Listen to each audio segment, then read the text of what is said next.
The morning sun cast long shadows across the granite memorial stones at Fort Benning. Captain Thomas Steele Morgan stood alone before the Gulf War Veterans Monument, weathered hand-tracing names etched in cold stone. At 75, his imposing frame had diminished, but the rigid posture remained unmistakable, a military man to his core. Morgan adjusted his veteran cap adorned with service pins.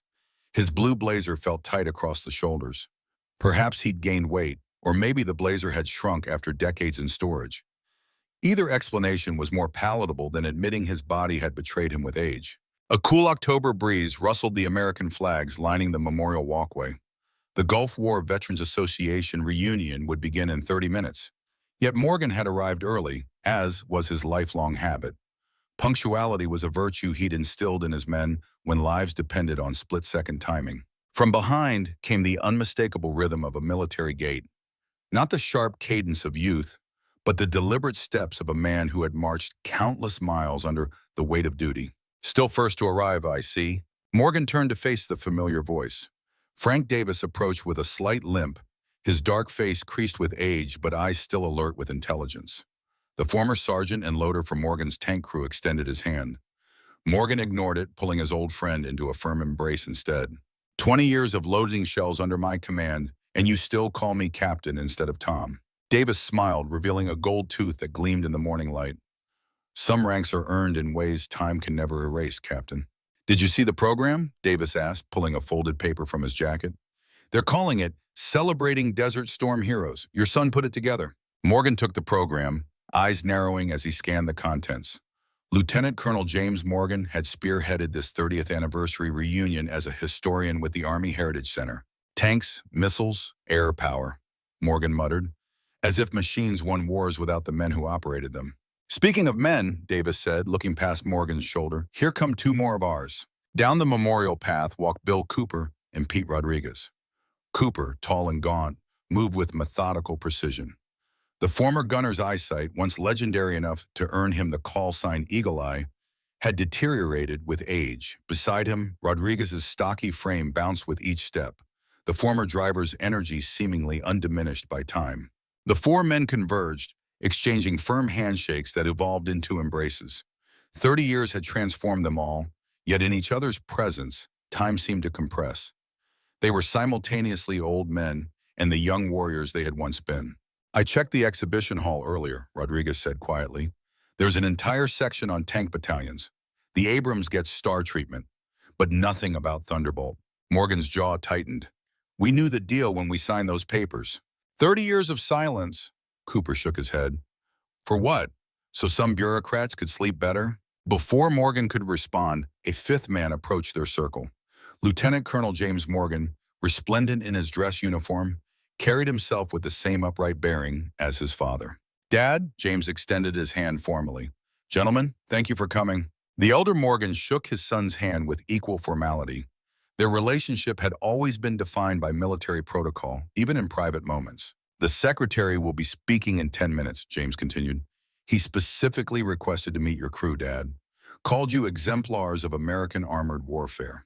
Cooper coughed, a sound that might have disguised a laugh or a curse. James nodded, then lowered his voice. Dad, can I speak with you privately for a moment? The two Morgans stepped away. James led his father to a secluded bench beneath an oak tree. I've been compiling oral histories, James began, interviewing veterans, cross-referencing with official records, building the definitive account of Desert Storm. A worthy project. I've studied every after-action report from your battalion, every mission log, every equipment requisition. He paused. Nothing matches the stories I heard growing up, about how your crew destroyed 6 Iraqi tanks in 2 minutes, about engaging at ranges that exceed Abrams' capabilities. Morgan's face remained impassive, a skill perfected through decades of command decisions. There are no records of your achievements, Dad. It's like someone erased your actual service. Military bureaucracy, Morgan dismissed. Paperwork gets lost. Not this systematically. James leaned closer. Dad, I'm the Army's historian. If anyone should know what really happened out there, it's me. Morgan stood abruptly. We should join the others. You always taught me that history matters, that truth matters. Some truths aren't ours to share, Morgan replied, already walking away. During the reception that followed, Morgan found himself cornered by enthusiastic young officers eager for war stories. He offered sanitized anecdotes about desert heat and MRE rations, deflecting questions about combat operations. As Morgan reached for a glass of water, he felt a presence at his elbow. Turning, he found himself face to face with a man in a civilian suit, Middle Eastern in appearance, perhaps 65 years old. "Captain Morgan," the man spoke with a slight accent. "I wondered if I would see you here today." Morgan studied the stranger's face. "Have we met?" The man smiled. "Not formally, though we came very close once in February 1991, near Al-Busaya." Morgan's body tensed instinctively. "You were Iraqi military." "Colonel Ahmed al-Jabouri," the man confirmed with a small nod. "Commander of the 14th Armored Battalion, Republican Guard." He extended his hand. "Now Ahmed Jabouri, American citizen since 2008. Morgan hesitated, then shook the offered hand. Jabouri lowered his voice. "What happened that day near Al-Busaya should have been impossible. I still do not understand how you penetrated my T-72 from 3,000 meters. Your M1A1 should not have had that capability." Morgan's expression remained neutral, even as his heart rate accelerated. "Military technology is often classified." "Indeed," Jabouri nodded. "Though in 30 years of research, I have never found explanation for what your tank did that day." He produced a business card. "If you ever wish to discuss old battles, Captain, soldier to soldier." Morgan accepted the card mechanically. Jabouri melted back into the crowd, leaving Morgan with a cold sensation in his stomach. That evening, Morgan sat alone on the porch of his hotel room, nursing a glass of bourbon. The reunion had concluded with a banquet where he and his crew received standing ovations. The irony wasn't lost on him, celebrated for achievements that officially never happened. A knock at the door interrupted his thoughts. Opening it, he found his former crew standing in the hallway. "We need to talk, Captain," Davis said solemnly. Morgan stepped aside, allowing them to enter. "That Iraqi officer," Cooper began. "What did he want?" "Answers," Morgan replied. "Same as my son." Rodriguez leaned forward. "It's been 30 years, Tom. Maybe it's time." "Time for what?" Morgan challenged. "To break our word, violate our oaths?" Davis placed a weathered hand on the table. "They told us the truth would endanger national security. That was 30 years ago." "And what about the men who didn't come home?" Cooper asked quietly. "Don't they deserve to have their real story told?" Before Morgan could respond, another knock came at the door. James Morgan stood in the hallway, still in his dress uniform minus the jacket. "May I join you, gentlemen?" he asked formally. Morgan hesitated, then nodded. James entered, acknowledging the other veterans with respectful nods. "I apologize for interrupting," James began, "but I've spent all day watching my father and his crew being honored for actions that, according to official records, never happened." He placed a folder on the table. "I've assembled every document mentioning your unit. The official history says you engaged enemy tanks at standard combat ranges, that you performed admirably but conventionally," James continued. "Yet every man in your battalion tells stories of Captain Morgan's ghost tank that could kill from impossibly long range." The four veterans exchanged guarded looks. "I'm not asking as an Army historian now," James's voice softened. "I'm asking as your son. What really happened out there?" Morgan stood and walked to the window, looking out at the Georgia night. 30 years of silence weighed on his shoulders. "We can't," Morgan finally said. "We signed non-disclosure agreements," James interrupted. "I know, I've found references to them, though not the documents themselves." Morgan turned, surprise evident on his face. "Whatever you were part of," James continued, "it was important enough that someone went to extraordinary lengths to keep it secret." An uncomfortable silence filled the room. Finally, James gathered his documents and stood. "I respect your oath, Dad, all of you." His voice was steady but tinged with disappointment. "But history matters. Truth matters. You taught me that." After James departed, the four veterans sat in heavy silence. "He's persistent," Cooper observed, "like his old man." "He won't stop digging," Rodriguez added. Morgan rubbed his face tiredly. "Neither will Jabouri." Davis looked thoughtfully at the door. "Maybe it's time to remember the past, Captain, before others reconstruct it without us." Morgan's mind drifted back 30 years, to the scorching deserts of Iraq, to the decisions that had shaped the rest of their lives. Chapter 2, Army of Shadows. Kuwait, January 1991. Sand. It permeated everything: weapons, engines, food, and the most intimate crevices of a soldier's body. After 2 weeks in the desert, Captain Thomas Morgan had stopped noticing the constant grit between his teeth. At 41, he was older than most company commanders, having worked his way up from enlisted ranks. Gray peppered his dark hair beneath his helmet, though most of his men would never see it. Morgan stood atop his M1A1 Abrams tank, binoculars scanning the empty horizon. The desert stretched endlessly in all directions, a sea of tan and gold broken occasionally by rocky outcroppings. Behind him, 3 other tanks of his platoon waited in formation, crews performing maintenance or seeking shade beneath camouflage netting. "See anything interesting out there, Captain?" Sergeant Frank Davis called from below. At 38, Davis was also older than most tank loaders, but his powerful build made the 80-pound shells feel like toys in his hands. "Sand, Davis," Morgan replied dryly. "Tactical assessment indicates the presence of sand." Davis chuckled as he climbed up beside his commander. The 2 men had served together for nearly 15 years, communicating as much through glances and nods as through words. "Word from battalion says we move out at 0400, Davis reported. "Reconnaissance push into suspected Iraqi positions near the border." Morgan nodded, still scanning the horizon. Intelligence reports suggested the Iraqis had reinforced their forward positions with an unknown number of T-72 tanks. Soviet-built, with 125mm main guns, they were theoretically outmatched by the American Abrams. But theory and battlefield reality often diverged in unpredictable ways. "How's the crew?" Morgan asked. "Cooper's zeroing the gun sight for the 5th time today. Says the sand keeps throwing off his calculations." Morgan lowered his binoculars. "And the real reason?" Davis sighed. "He's anxious, we all are. First combat deployment for most of these boys." Though unsaid, both men acknowledged the exception. Davis had seen combat in Vietnam as a very young infantryman. That experience had driven him to tanks, seeking the psychological comfort of steel armor between himself and enemy fire. "And Rodriguez?" "Tinkering with the engine timing. Says he can squeeze another 2 miles per hour out of her." Morgan smiled slightly. "If anyone can, it's him." Specialist Pete Rodriguez had joined their crew 6 months earlier, a 26-year-old mechanical savant who could diagnose engine problems by sound alone.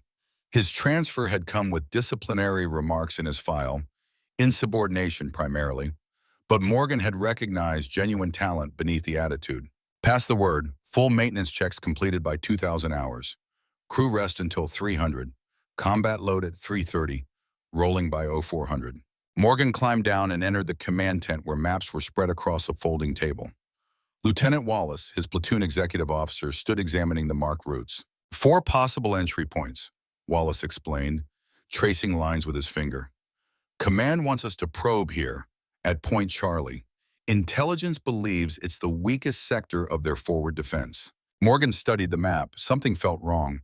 "What's the source on that intelligence?" Wallace hesitated. "Satellite imagery mostly. Some intercepted communications." "No ground confirmation?" "No, sir. 1st Marine Recon tried to access the area 3 days ago. Lost contact." Morgan frowned. Lost contact could mean many things, none of them good. "And battalion still wants us to proceed with only 4 tanks?" "Affirmative. General Schwarzkopf's strategy requires accurate assessment of Iraqi armor positions before the main thrust." Morgan nodded, though his instincts flared warnings. 4 tanks made for a nimble reconnaissance element, but offered minimal combat power if they encountered significant resistance. "We'll proceed as ordered, but adjust our approach. We'll use this wadi 2 kilometers east of Point Charlie. Better cover and gives us a fallback route if things get hot." By 0330, Morgan's platoon was fully combat loaded and ready to move. Morgan climbed into his commander's position in the turret of Alpha 1. Below him, Rodriguez settled into the driver's compartment, while Cooper took his position at the gunner's station. Davis, as loader, stood ready beside the main gun breech, a 120mm shell already prepared for loading. "Com check," Morgan ordered through his helmet microphone. Each crew member reported in sequence, followed by the other tank commanders. "Alpha elements, this is Alpha 1 actual. Mission is go. Form on me, standard reconnaissance spread. 500-meter intervals, weapons tight but loaded." 4 massive engines roared to life simultaneously, the distinctive turbine whine of the Abrams cutting through the pre-dawn stillness. Morgan's tank lurched forward, beginning its advance toward the Iraqi border. The desert night surrounded them, broken only by the faint green glow of instrument panels and the stars overhead. Each tank maintained blackout drive, using thermal imaging to navigate without visible light. To any observer, they would appear as nothing more than deeper patches of darkness moving across the landscape. For 2 hours, they advanced without incident. The border crossing itself was anticlimactic, marked only by GPS coordinates rather than any physical barrier. Morgan felt the psychological weight nonetheless. They were now in enemy territory. The sun was just beginning to lighten the eastern horizon when Cooper's voice came through the intercom. Contact, 2 o'clock, approximately 3,000 meters. Morgan swiveled his commander's sight in the indicated direction. Through thermal imaging, he could make out the distinctive heat signatures of armored vehicles. I count 4 contacts, tank-sized, stationary. Alpha elements. Possible contact forward, Morgan transmitted to his platoon. Hold position. Morgan studied the thermal signatures. Their elongated profiles suggested T-72s, though identification at this range remained tentative. Cooper, can you confirm vehicle type? Negative, sir. Too much heat distortion at this range. Morgan made a quick calculation. 3 kilometers exceeded standard engagement parameters for both Abrams and T-72 tanks. Neither could reliably hit targets at that distance. The Iraqi tanks, if that's what they were, likely couldn't even detect their presence yet. Rodriguez, adjust course 15 degrees left, reduce speed.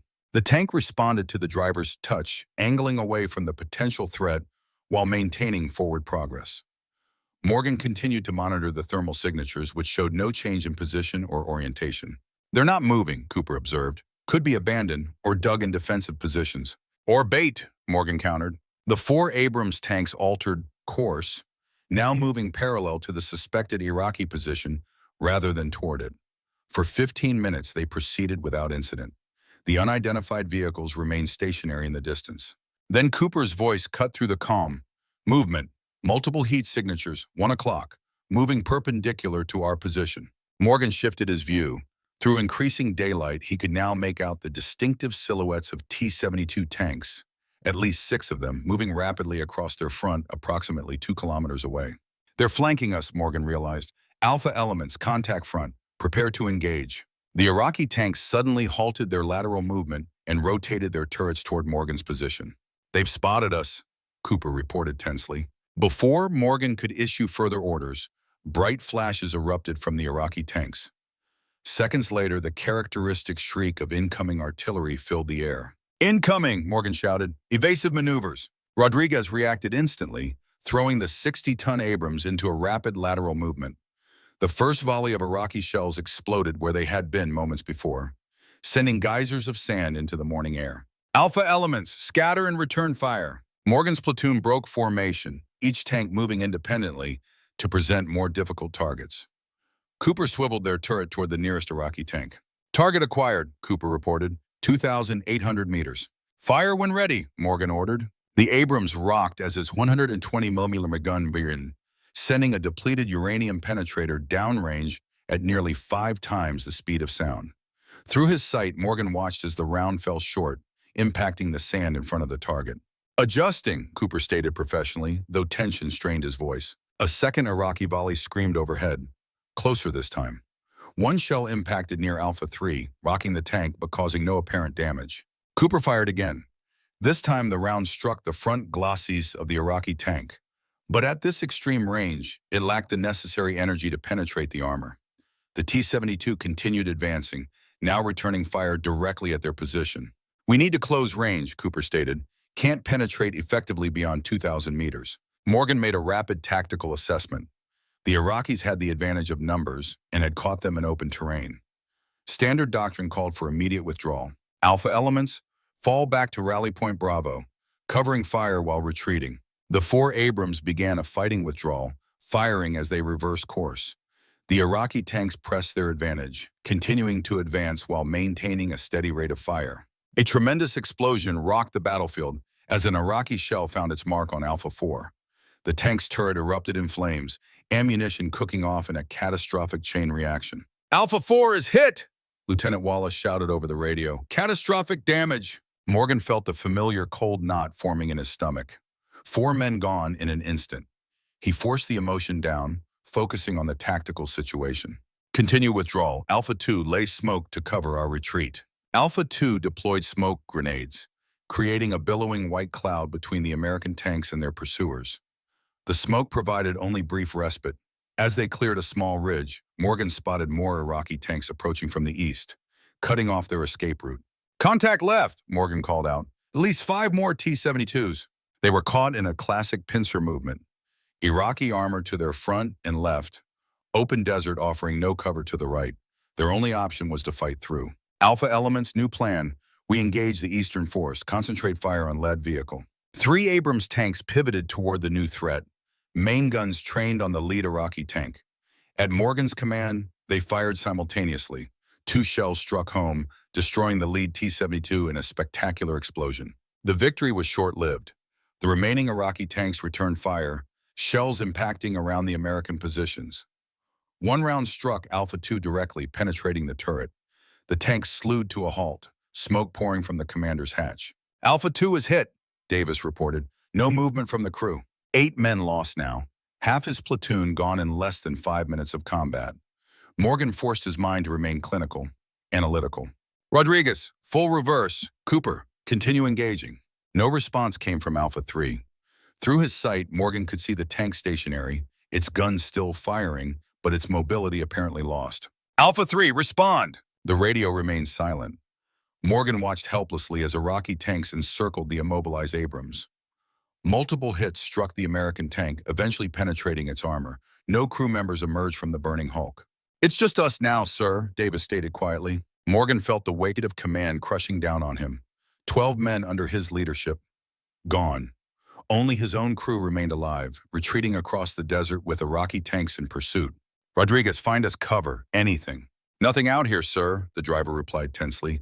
Just flat terrain for miles. Morgan knew they couldn't outrun the pursuit. The Abrams held a slight speed advantage over the T-72, but not enough to escape with the head start the Iraqis already had. Cooper, select nearest pursuit vehicle. Fire at will. Cooper engaged methodically, firing and adjusting with professional detachment. 1 Iraqi tank erupted in flames, temporarily slowing the pursuit as the others maneuvered around their destroyed comrade. It wouldn't be enough. Morgan counted at least 8 tanks still in pursuit. His single Abrams, however formidable, couldn't overcome such odds. A sharp impact rocked their tank. Warning lights flashed across Morgan's display. Track hit, Rodriguez reported.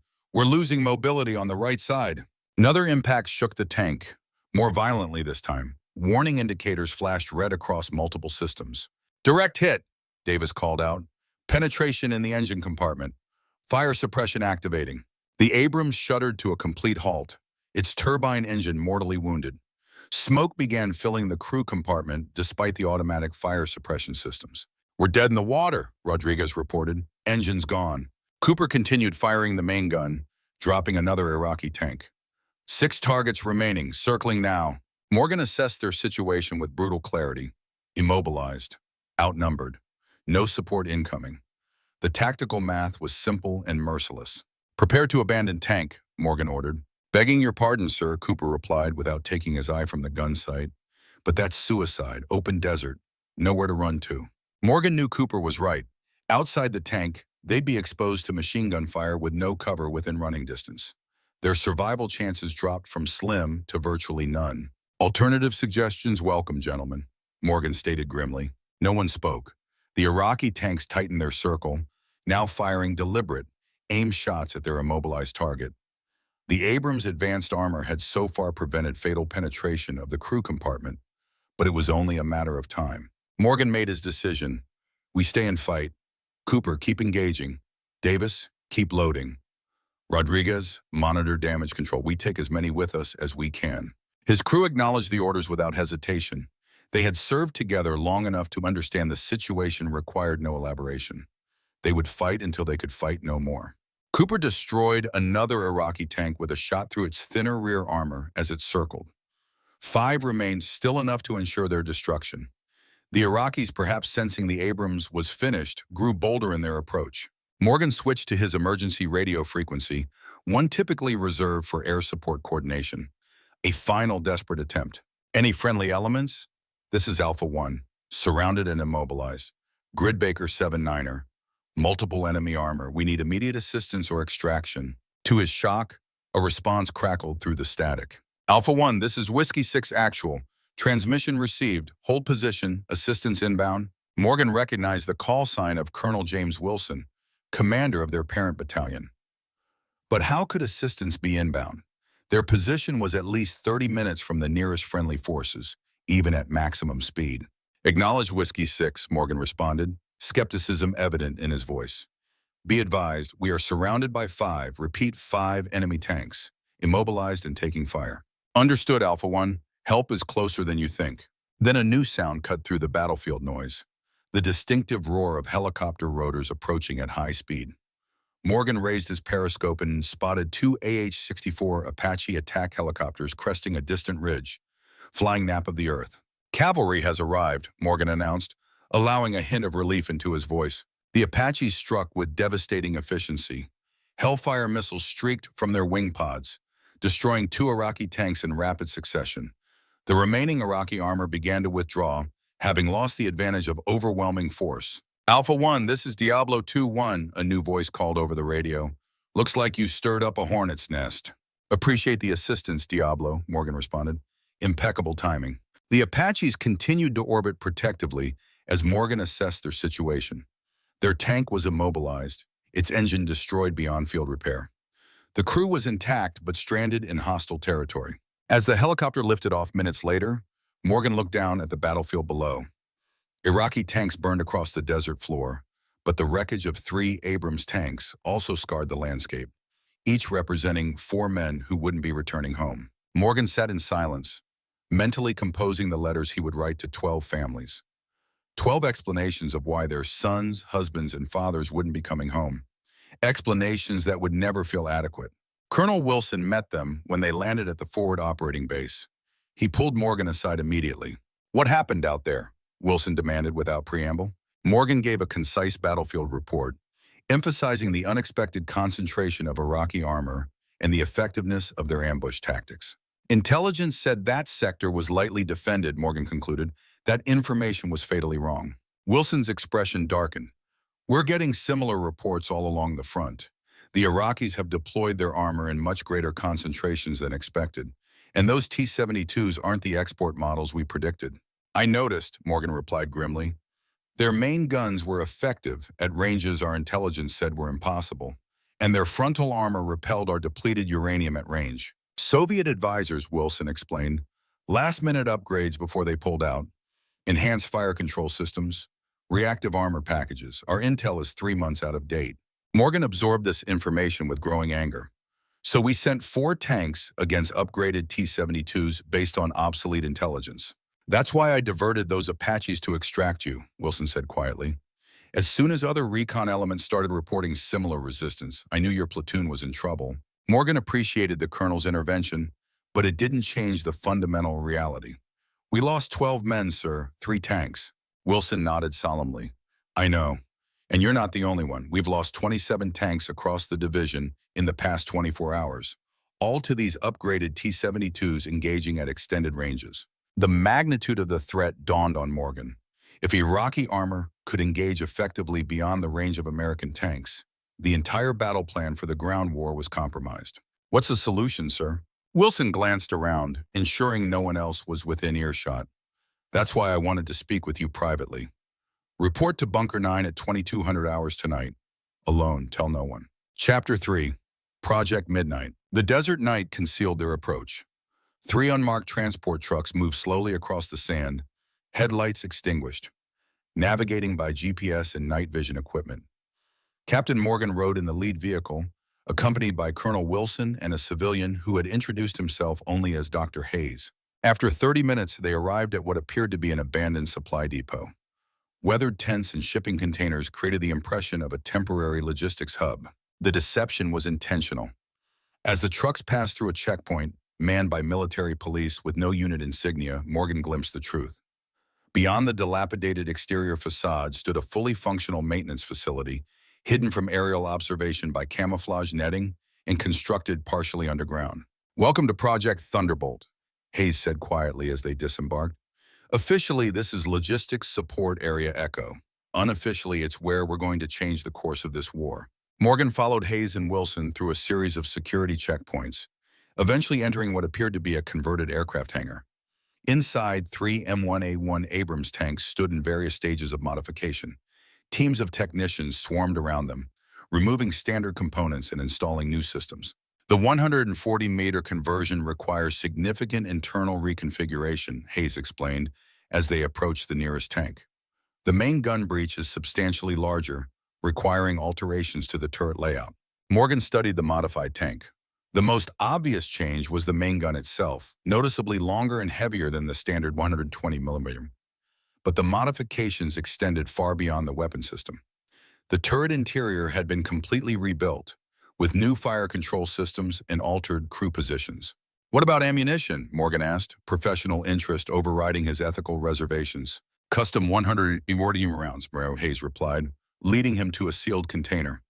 Inside, Morgan found shells significantly larger than the standard 120mm ammunition. Depleted uranium penetrators with advanced propellant. Muzzle velocity exceeds 1,800 meters per second. Nothing in the Iraqi inventory can withstand a direct hit. Load capacity, Morgan continued. That's the trade-off, Hayes admitted. Standard Abrams carries 40 rounds for the 120mm gun. With the 140mm, we can only fit 26 rounds in the storage compartment. You'll have less ammunition to work with. Morgan accepted this limitation. 26 rounds would be sufficient for most engagements. The extended range would allow them to engage from positions where return fire was ineffective. What else should I know? Morgan asked. Hayes hesitated, exchanging glances with Colonel Wilson. There are certain operational limitations you should be aware of. The muzzle flash is significantly more pronounced than with the 120mm gun, Hayes explained. At night, it's visible for several kilometers. Makes maintaining a concealed firing position challenging. We can manage that, Morgan assessed. What else? Recoil management is more complex. The system works, but the entire tank rocks noticeably with each shot. Requires a momentary stabilization pause between rounds for accurate follow-up shots. Morgan frowned slightly. Combat often required rapid fire, especially when engaging multiple targets. A pause between shots could prove problematic. Most significantly, Hayes continued, the barrel length creates maneuverability issues in confined spaces. Urban operations or dense terrain will be challenging. Colonel Wilson interjected, we don't anticipate deploying these assets in urban environments. Your missions will focus on open desert terrain where the range advantage is most significant. The hangar doors opened as another vehicle arrived. Sergeant Davis, Specialist Cooper, and Specialist Rodriguez were escorted inside, their expressions a mixture of curiosity and confusion. Morgan moved to greet them, noting their reaction as they observed the modified tanks. Cooper's eyes widened in professional appreciation. Rodriguez immediately focused on the engineering aspects. Davis, ever the pragmatist, simply waited for explanation. Gentlemen, Morgan began, welcome to Project Thunderbolt. What you're seeing doesn't officially exist. Neither does this conversation. He outlined the situation concisely. The unexpected Iraqi armor advantage. The modified T-72s engaging beyond expected ranges. The classified response now standing before them. We've been selected to operate one of these tanks, Morgan concluded, along with 2 other crews. Our mission will be to neutralize Iraqi armored threats that conventional units cannot effectively engage. Cooper examined the 140mm gun with professional interest. This changes the equation completely. We could engage from standoff positions where they couldn't effectively return fire. Exactly, Hayes confirmed. The 140mm gives you nearly twice the effective range against armored targets. Davis remained silent, his expression thoughtful. Morgan recognized his loader's contemplative state. Davis wasn't focused on the technical specifications, but on the implications. Questions, Morgan prompted. Rules of engagement? Davis asked finally. Colonel Wilson answered. Standard ROE apply. You engage identified hostile forces presenting a threat to friendly units. And the classification level of this project? Davis pressed. Wilson's expression tightened slightly. Beyond top secret, this program doesn't officially exist. All participants have been temporarily removed from regular unit rosters. You're listed as assigned to special training, meaning no recognition, Davis translated bluntly. No combat decorations, no acknowledgement of whatever we accomplish with this weapon. That's correct, Wilson confirmed. The existence of the 140mm system cannot be acknowledged without creating significant diplomatic complications. What happens after the war? Rodriguez asked. To these tanks, I mean. Hayes fielded this question. All modified vehicles will be returned to this facility, reverted to standard configuration, and reintroduced to regular inventory. All specialized ammunition will be expended or destroyed. No record of Project Thunderbolt will appear in official documentation. One final point, Colonel Wilson added. All personnel involved will sign comprehensive, non-disclosure agreements. lifetime secrecy requirements. Violation carries severe penalties under military law. The implied threat hung in the air. They were being asked to participate in an unauthorized weapons program, potentially violating international agreements, with the understanding that they could never speak of it afterward. "We've all lost friends in this war already," Morgan reminded his crew. "This system gives us the capability to prevent further losses. That's why I've agreed to participate. But this must be a unanimous decision. Anyone who doesn't want to be involved can walk away now, no questions asked." Morgan gave them time to consider, watching their faces as they processed the ethical and professional dimensions of the choice before them. Cooper studied the modified tank with obvious technical interest. Rodriguez ran his fingers along the enlarged main gun, appreciation evident in his expression. Davis stood motionless, his gaze distant, perhaps weighing the moral calculus of their situation. "I'm in," Cooper decided first. "If this can prevent another ambush like yesterday, I'm all in." Rodriguez nodded. "Same. This is incredible engineering. I want to drive it." Davis remained silent longest. As the oldest member of the crew besides Morgan himself, Davis had seen more of life in war than the others. His judgment carried particular weight.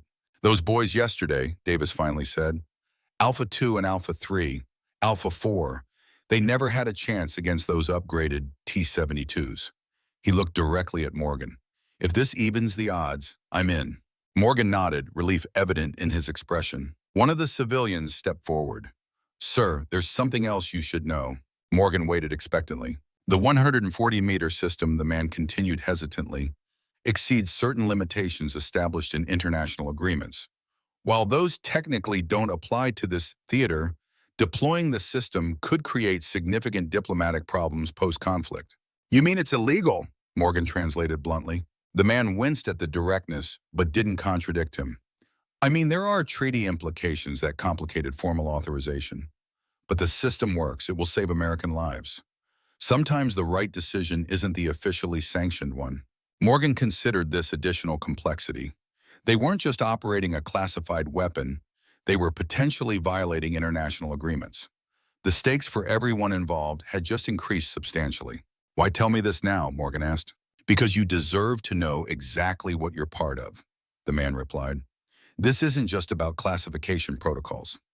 If the existence of Thunderbolt becomes public, there will be consequences beyond military discipline, international consequences." Morgan absorbed this information silently. The mission had already carried significant risk. This added dimension made the burden of command even heavier. "It changes nothing," Morgan finally decided. "We proceed as planned. The tactical reality remains the same, regardless of diplomatic complications." Later that night, alone in his temporary quarters, Morgan reviewed personnel files for the other tank crews. Colonel Wilson had provided dossiers on experienced tank commanders throughout the division. Morgan needed to select 2 additional crews who could master the modified system quickly and operate with minimal supervision. He made his selections methodically, prioritizing experience and crew cohesion over individual talent. Tank warfare was fundamentally a team activity. A crew that had worked together extensively would adapt more quickly to the new system than a collection of talented individuals unfamiliar with each other's habits and reactions. As he lay in darkness, the faces of his lost crewmen from the previous day's battle filled his thoughts. Would this classified project have saved them if deployed earlier?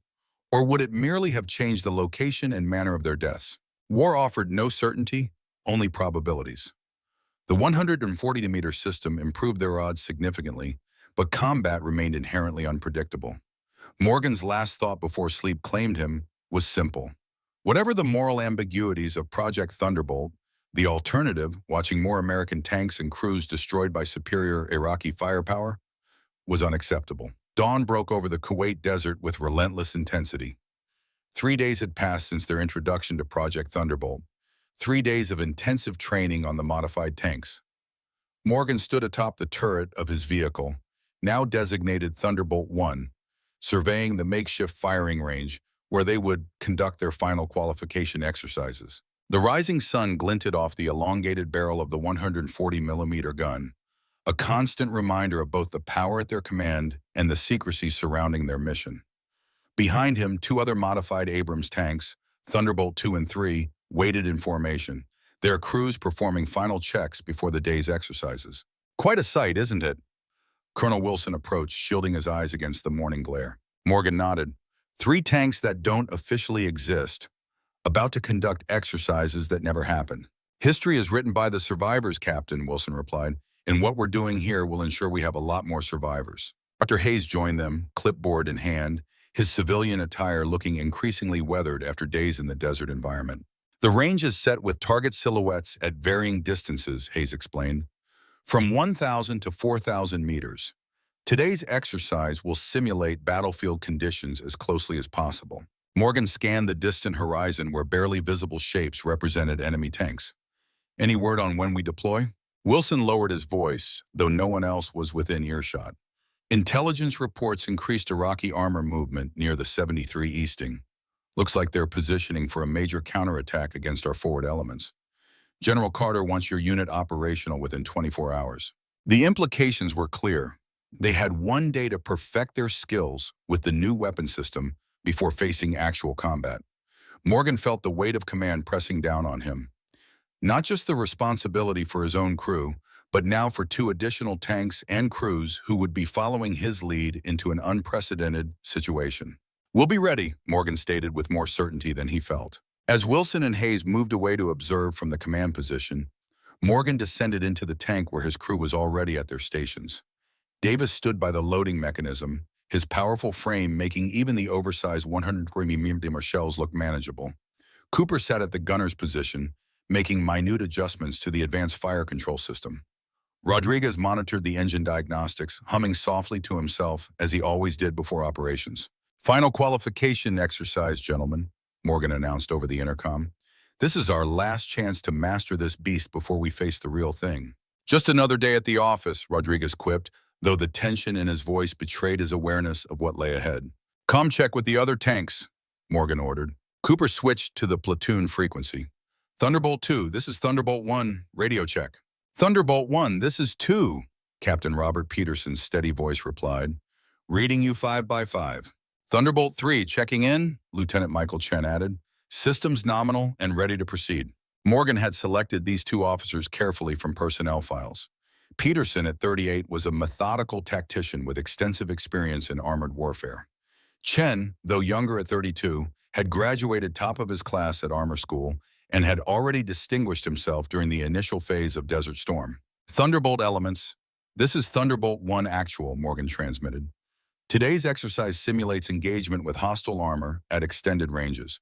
We'll proceed in sequence. Thunderbolt 1 will demonstrate initial engagement, followed by coordinated fire from all 3 tanks. Questions?" Both commanders acknowledged the plan without questions.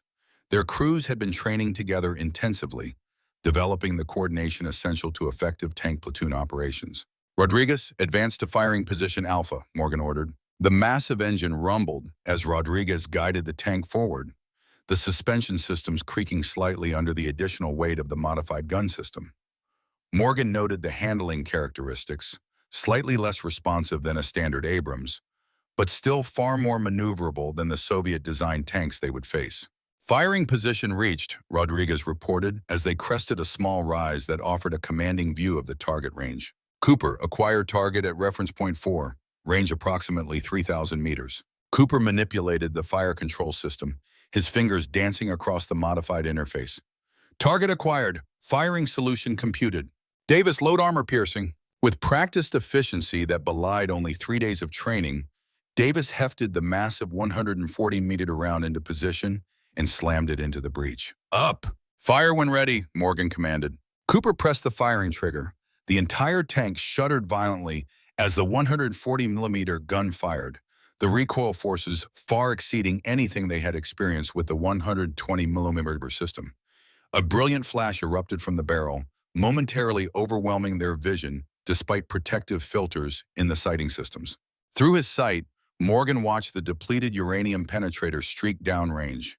It struck the target's silhouette dead center, passing completely through the steel plate that would have represented a T-72's frontal armor. The target collapsed spectacularly. "Direct hit," Hayes confirmed over the radio from the observation post. "Clean penetration at 3,000 meters. For the next hour, Morgan's crew methodically engaged targets at increasing distances. The 140-meter gun performed even better than specifications had suggested. At 3,800 meters, well beyond the effective range of any Iraqi tank, they achieved consistent penetration of armored targets. The other two tanks demonstrated similar capabilities. By midday, all three crews had qualified on the new weapon system. More importantly, they had begun to develop the tactics that would maximize their advantage, firing from hull-down positions at extreme range, relocating immediately to avoid counter-battery fire, and coordinating their movements to cover each other's flanks. As the exercise concluded, Morgan gathered the commanders for a final briefing. They huddled in the shadow of Thunderbolt 1, consulting maps spread across its massive hull. Intelligence confirms Iraqi armor concentrations here and here, Morgan indicated on the map. Primarily T-72s with the new Soviet upgrades.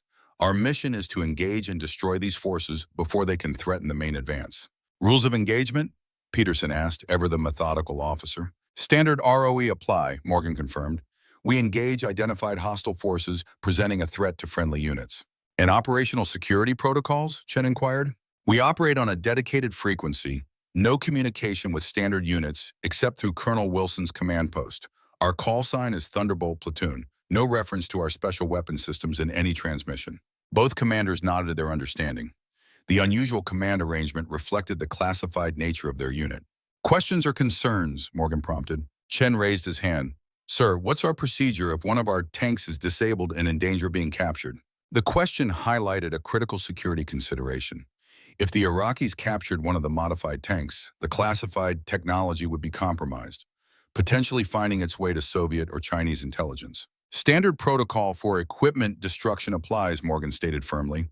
If capture is imminent, destroy the fire control system and breach mechanism at minimum. Use thermite grenades stored in the emergency kit. He left the human implication unstated. If capture seemed likely, the crews would need to make difficult decisions about their own fate versus the security implications of capture. As the commanders returned to their tanks to brief their crews, Morgan found himself alone with Davis, who had been uncharacteristically quiet throughout the exercise. Something on your mind, Sergeant? Morgan asked. Davis stared at the distant horizon for a long moment. Just thinking about what we're getting into, sir. Not the combat, we've been preparing for that our whole careers, but the secrecy, the denial. If something goes wrong out there, he didn't need to finish the thought. They both understood the implications. If their mission failed, if they were killed or captured, there would be no acknowledgement of their true mission. Their families would receive the same sanitized letters that Morgan had been writing just days earlier. Brave soldiers lost in service to their country, with no mention of the special unit or its classified weapon. Second thoughts? Morgan asked quietly. Davis shook his head. No, sir, I'm in. But I've been around long enough to know that governments have convenient memories. After the war, after the parades and speeches, it's easy to forget the promises made in the heat of necessity. Morgan placed a hand on his old friend's shoulder. Then we'll have to watch out for each other. During and after. As sunset approached, Morgan received orders to report to the command bunker. There he found Colonel Wilson and General Carter reviewing satellite imagery of Iraqi positions. Final deployment orders, Wilson announced without preamble. You move out at 200 hours. Under cover of darkness, you'll proceed to forward operating base Sabre, approximately 30 kilometers from the current front line. General Carter pointed to a location on the map. From there, you'll take up positions along this ridgeline. It offers excellent fields of fire across the expected avenue of Iraqi advance, with good hull-down positions and multiple withdrawal routes. Morgan studied the terrain carefully. The position was well chosen. It would allow them to engage Iraqi forces from extreme range while remaining largely protected from return fire. Once in position, Wilson continued, you'll operate under mission-type orders. You are authorized to engage any identified Iraqi armor that threatens coalition forces. You report directly to me and only to me. Understood, sir. Any other special instructions? General Carter hesitated, exchanging glances with Wilson before speaking. There's one more thing you should know, Captain. The Secretary of Defense is visiting theater next week. He's scheduled to tour forward positions, including areas near your operating sector. The implication was clear and troubling. The Secretary doesn't know about Project Thunderbolt. Let's just say the authorization chain for this project doesn't extend to Washington, Carter replied carefully. For obvious reasons, your operations should remain well clear of any VIP movements. Morgan absorbed this additional complication. Not only was their mission beyond top secret, but it apparently lacked authorization from the highest levels of civilian leadership. The potential consequences of discovery had just multiplied exponentially. I understand, sir, Morgan acknowledged, his expression neutral despite his growing concerns. Get some rest, Captain, Wilson advised. Tomorrow you make history, even if no one will ever know it. As Morgan returned to his quarters to prepare for the pre-dawn deployment, he found his crew gathered around a small table, playing cards by flashlight. The scene was so normal, so routine that for a moment he could almost forget the extraordinary circumstances that had brought them together. Deal me in, Morgan said, pulling up a chair. Rodriguez shuffled the deck with practiced ease. 5-card draw, nothing wild, ante up, gentlemen. As the cards were dealt, Cooper glanced up at Morgan. Everything set for tomorrow, Captain? We move out at 0200, FOB Sabre, then combat operations. The men nodded, accepting the news with the stoic professionalism that had defined their careers. They played a few hands in comfortable silence, each man processing the reality of what lay ahead in his own way. Finally, Davis laid down his cards. Should get some sleep. Big day tomorrow. As the others prepared to disperse, Morgan held them back. One moment, gentlemen, there's something I need to say. The 3 men turned their attention to their commander, sensing the gravity in his tone. What we're about to do isn't in any field manual. There's no precedent, no established doctrine. We're writing the book as we go. Morgan looked each man in the eye. But what doesn't change is why we're doing it. To protect our fellow soldiers, to complete our mission, to get everyone home alive if possible. Cooper nodded solemnly. We understand, sir. I know you do, but I want to be clear about something else. When this is over, when we go back to our regular units with our regular tanks and our signatures on those security agreements, we'll still be a crew. What happens in combat bonds men in ways that paperwork can never erase. Davis smiled faintly. Once a crew, always a crew. Damn straight, Rodriguez agreed. Morgan felt a surge of pride in these men who had followed him into an unprecedented situation without hesitation. Whatever ethical ambiguities surrounded their mission, the bonds between them remained clear and uncompromised. Chapter 5, Shadow Enemy. The night sky over the Kuwait desert blazed with stars, their cold light illuminating 3 massive shapes moving steadily northward. Thunderbolt platoon traveled in wedge formation, maintaining strict radio silence except for essential communications. Morgan stood in the commander's hatch of Thunderbolt 1, night vision goggles transforming the darkness into an eerie green landscape. They had departed the secret facility 4 hours earlier, traveling on unmarked transport trucks until reaching a remote rendezvous point. There, the 3 modified tanks had disembarked and begun their journey toward the front lines under their own power. 5 kilometers to FOB Sabre, Rodriguez reported from the driver's station. ETA 12 minutes at current speed. Morgan acknowledged with a nod, his attention focused on the terrain ahead. Though officially within friendly territory, the desert night concealed potential threats ranging from Iraqi infiltrators to Allied units unaware of their passage. The last thing they needed was a case of mistaken identity resulting in friendly fire. Thunderbolt elements, maintain current formation, Morgan transmitted to the other tanks. Remember, at FOB Sabre, we are standard reconnaissance elements. No discussion of special equipment or modifications. The 2 other commanders acknowledged the reminder. They all understood the protocols. To the personnel at Forward Operating Base Sabre, they would appear as a normal tank platoon, perhaps with some special reconnaissance mission, but nothing to suggest the classified nature of their actual deployment. As they approached the perimeter of FOB Sabre, challenge signals flashed from guard positions. Morgan responded with the appropriate recognition codes, and the small column was waved through with minimal interaction. Inside the base, a junior officer directed them to a maintenance area on the far side, away from the main force concentration. The isolation suited their security requirements perfectly. The fewer personnel who observed them closely, the better. 2-hour maintenance window, Morgan informed his crew as they powered down. Check all systems, top off fuel. We move out before dawn. The next 2 hours passed in efficient preparation. Each crew performed maintenance checks, verified weapons systems, and confirmed communications protocols. Morgan met briefly with the base commander, a lieutenant colonel who had been informed only that their unit was conducting special reconnaissance ahead of the main force. At precisely 0430, Thunderbolt platoon moved out through the northern gate of FOB Sabre, once again vanishing into the desert night. Their destination was a ridgeline approximately 20 kilometers ahead, offering commanding views of a broad valley where intelligence predicted Iraqi armor would attempt to flank coalition positions. As they approached the ridgeline, the first hints of dawn lightened the eastern horizon. Morgan directed his platoon into hold-down positions along the crest, each tank separated by approximately 500 meters to prevent a single artillery strike from disabling multiple vehicles.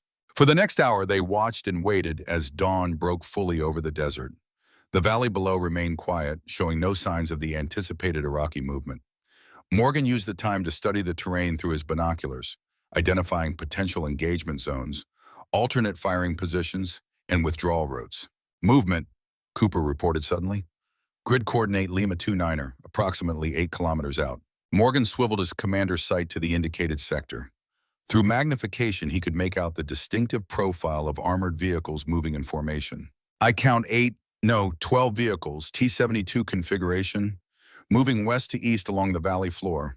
Thunderbolt elements, contact front, Morgan transmitted to the platoon. Maintain current positions. Observe only. The Iraqi column continued its advance, apparently unaware of the American presence on the ridgeline.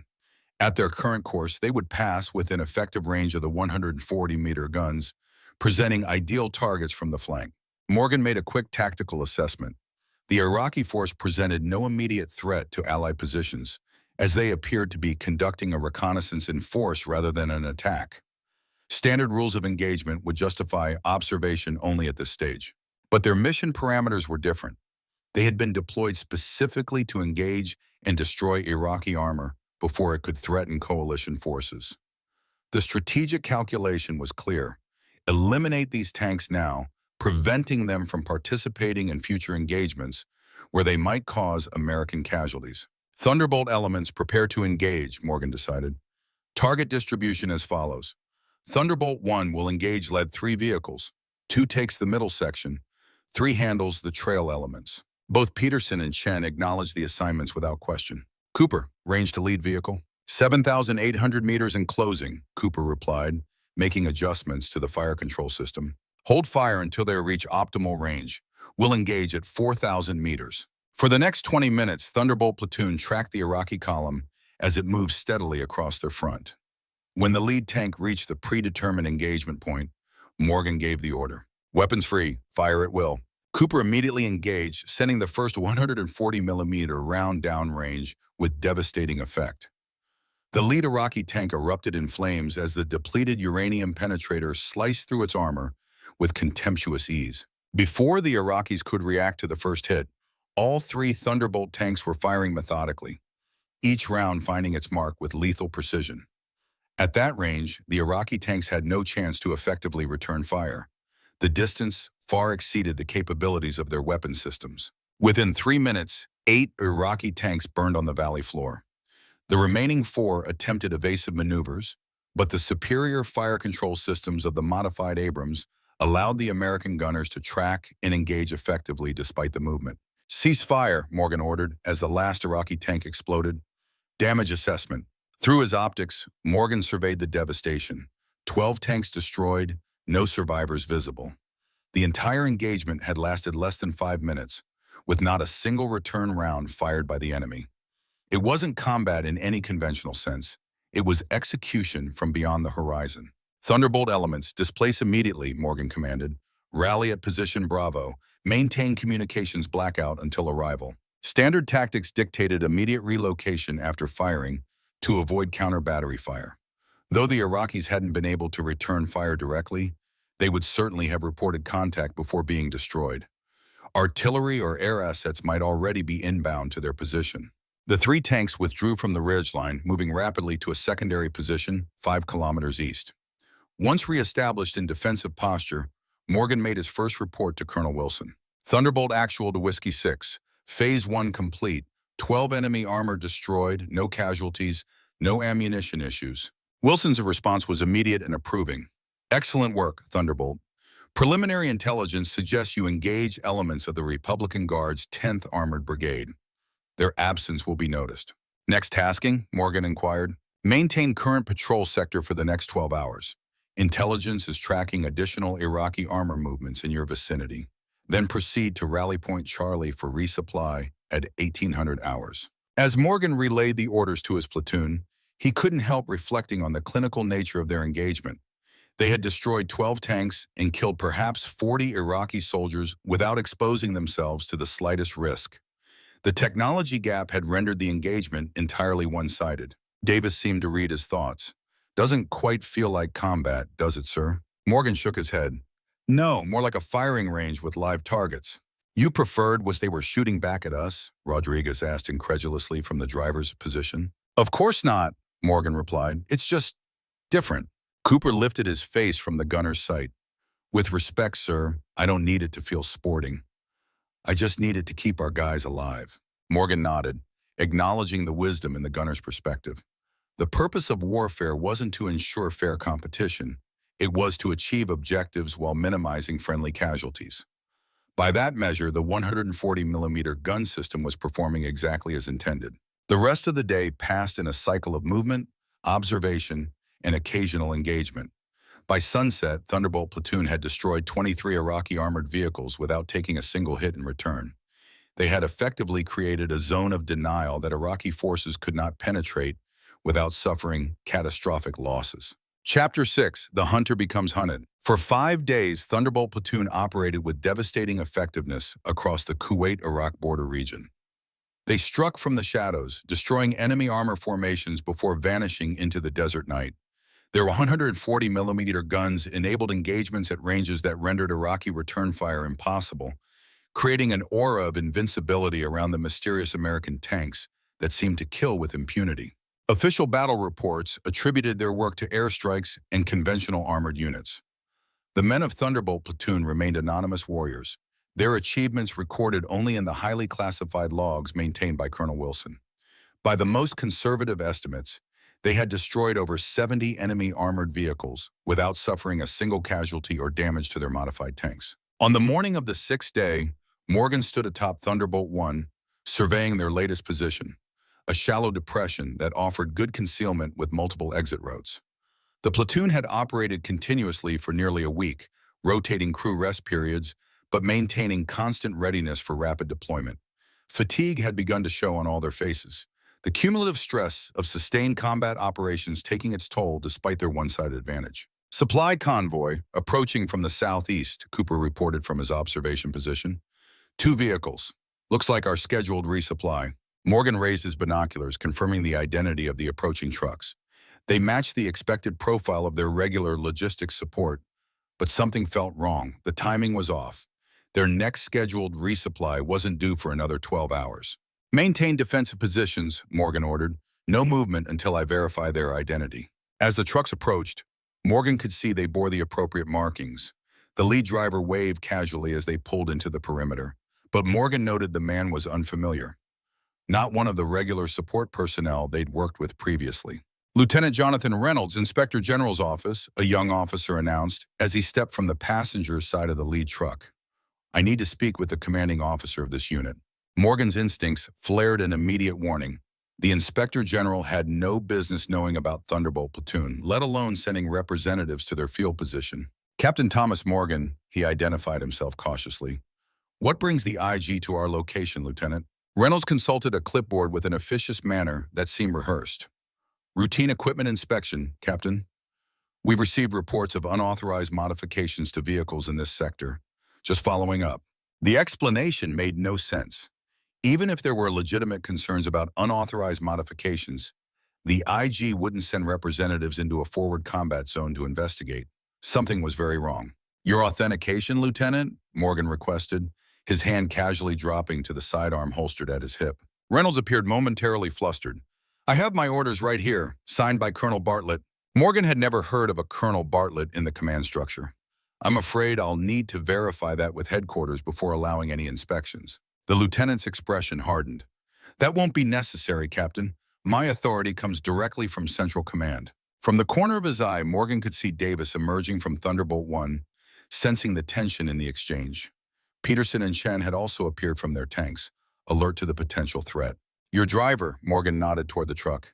"He's not wearing unit patches." Reynolds glanced back nervously. "Recent transfer. Paperwork hasn't caught up yet." Morgan had heard enough. The inconsistencies were too numerous, the situation too convenient. I'm going to have to ask you to remain where you are while I verify your authorization.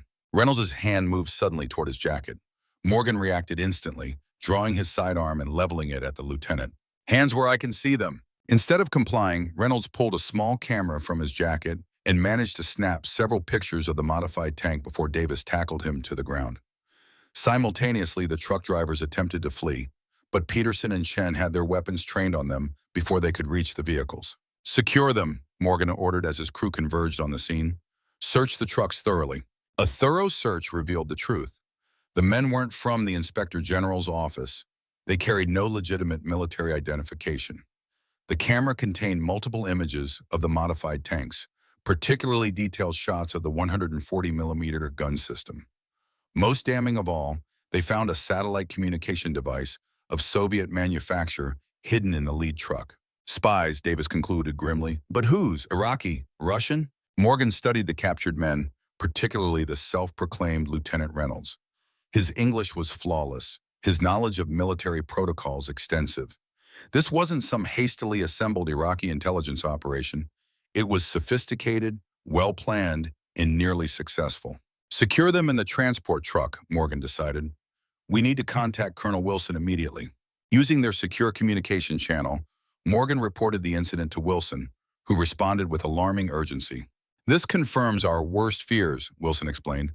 Intelligence has been tracking a sophisticated espionage network targeting advanced weapon systems. Your location has been compromised. You need to move immediately. What about the prisoners? Morgan asked. Bring them to Checkpoint Delta.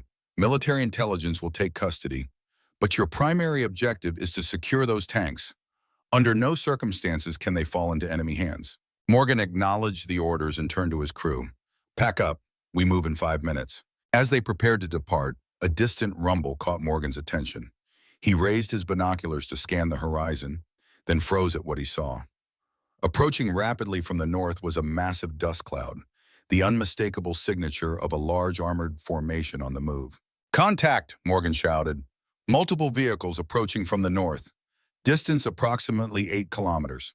Cooper rushed to the gunner's position in Thunderbolt 1, bringing up the enhanced optics.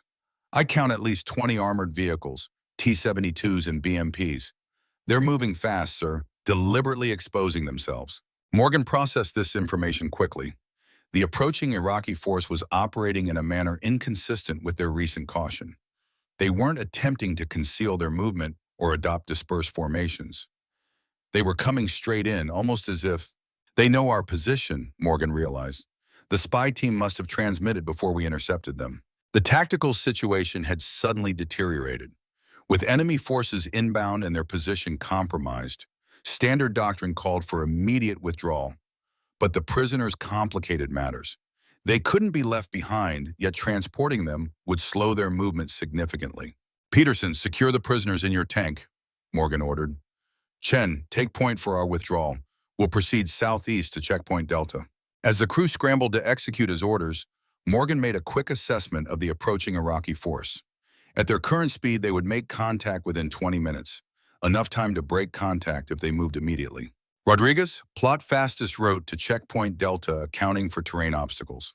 Rodriguez studied the tactical map. Route established, sir. Estimated transit time 35 minutes at maximum sustainable speed. Morgan frowned. The math was problematic. If the Iraqi force maintained their current speed, they would overtake Thunderbolt platoon before they could reach the safety of Checkpoint Delta. Alternatives? Morgan prompted. Davis pointed to a position on the map. This ridgeline, 4 kilometers east. Good defensive position. We could engage from hull down, use our range advantage. Morgan considered the option. Taking a defensive position would mean fighting rather than evading. But with their superior weapon systems, they held a significant advantage despite being outnumbered. That's our play, Morgan decided. We can't outrun them, so we make a stand where the terrain works in our favor. Thunderbolt platoon moved out immediately, abandoning their compromised position and racing toward the ridgeline Davis had identified.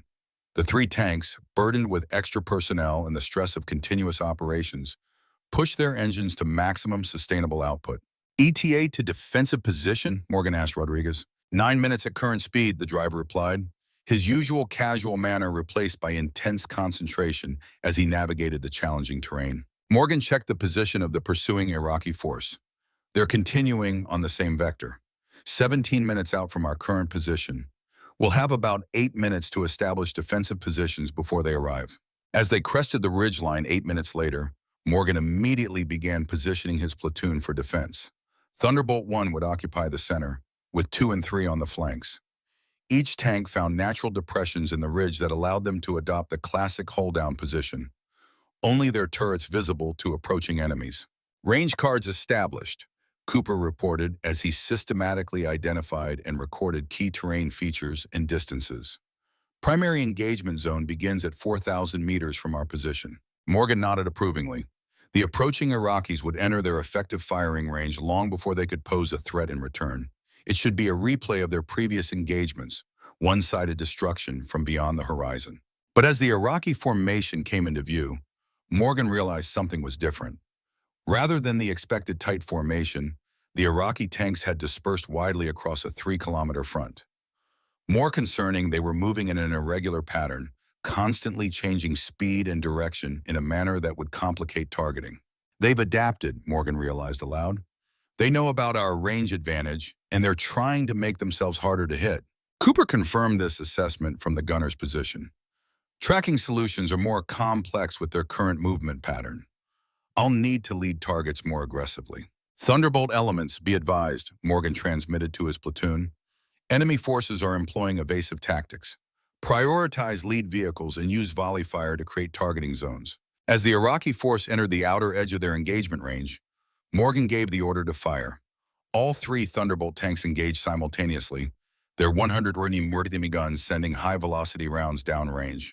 Despite the Iraqis' evasive maneuvers, the first volley found 3 targets, destroying them instantly.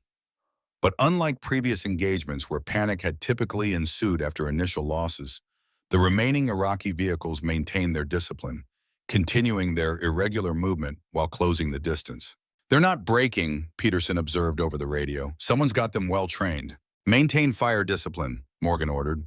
Target vehicles attempting to concentrate. For the next 10 minutes, Thunderbolt platoon engaged methodically, destroying Iraqi tanks with precision fire from their superior position. But the Iraqis continued to advance despite mounting losses, using terrain features for partial cover while maintaining their dispersed formation. Sir, I'm tracking multiple rocket launches from their rear elements, Cooper reported urgently. Artillery incoming. Morgan immediately recognized the threat. All units displace. Repeat, immediate displacement required. The warning came barely in time. Seconds later, the ridgeline erupted as multiple rocket artillery rounds impacted their position.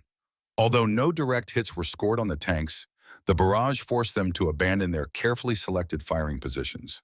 They bracketed our position with the first salvo, Davis observed grimly.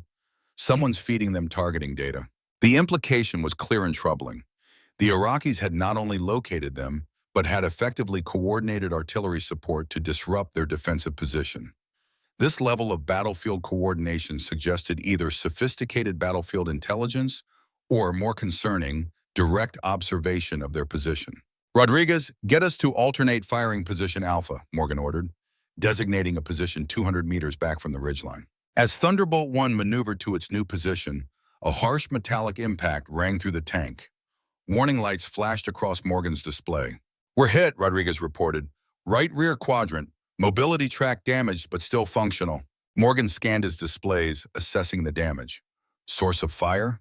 Cooper swiveled the turret, searching for the threat.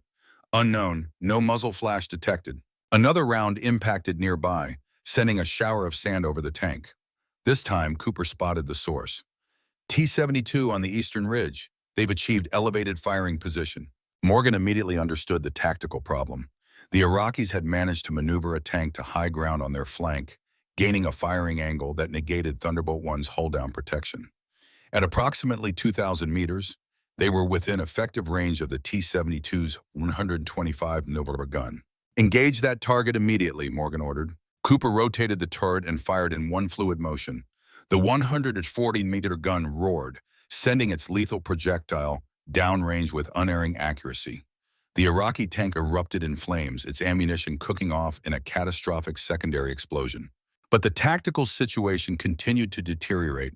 The main Iraqi force had closed to within 1,500 meters, close enough for their guns to potentially penetrate the Abrams' armor with lucky hits.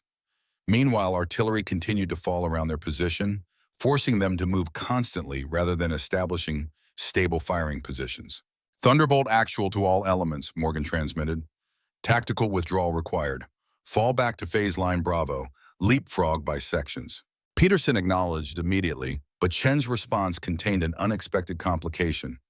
Thunderbolt 3 is immobilized. Direct hit to power pack. We can still fire, but cannot move. Morgan processed this development with cold precision. An immobilized tank presented a critical vulnerability. If they couldn't extract Chen's crew and destroy the modified tank, the classified technology would be captured. Peterson, provide covering fire for Thunderbolt 1. We're moving to extract Chen's crew. Rodriguez expertly maneuvered their damaged but still mobile tank toward Chen's position, using terrain features for partial cover, while Cooper engaged any Iraqi vehicles that presented firing opportunities. Reaching Thunderbolt 3, Morgan found the situation worse than reported. Not only was the tank immobilized, hydraulic fluid leaking from multiple breach points in the armor. The 140-meter gun could still fire, but the turret rotation was compromised. Chen, prepare your crew for immediate evacuation, Morgan ordered. Essential equipment only.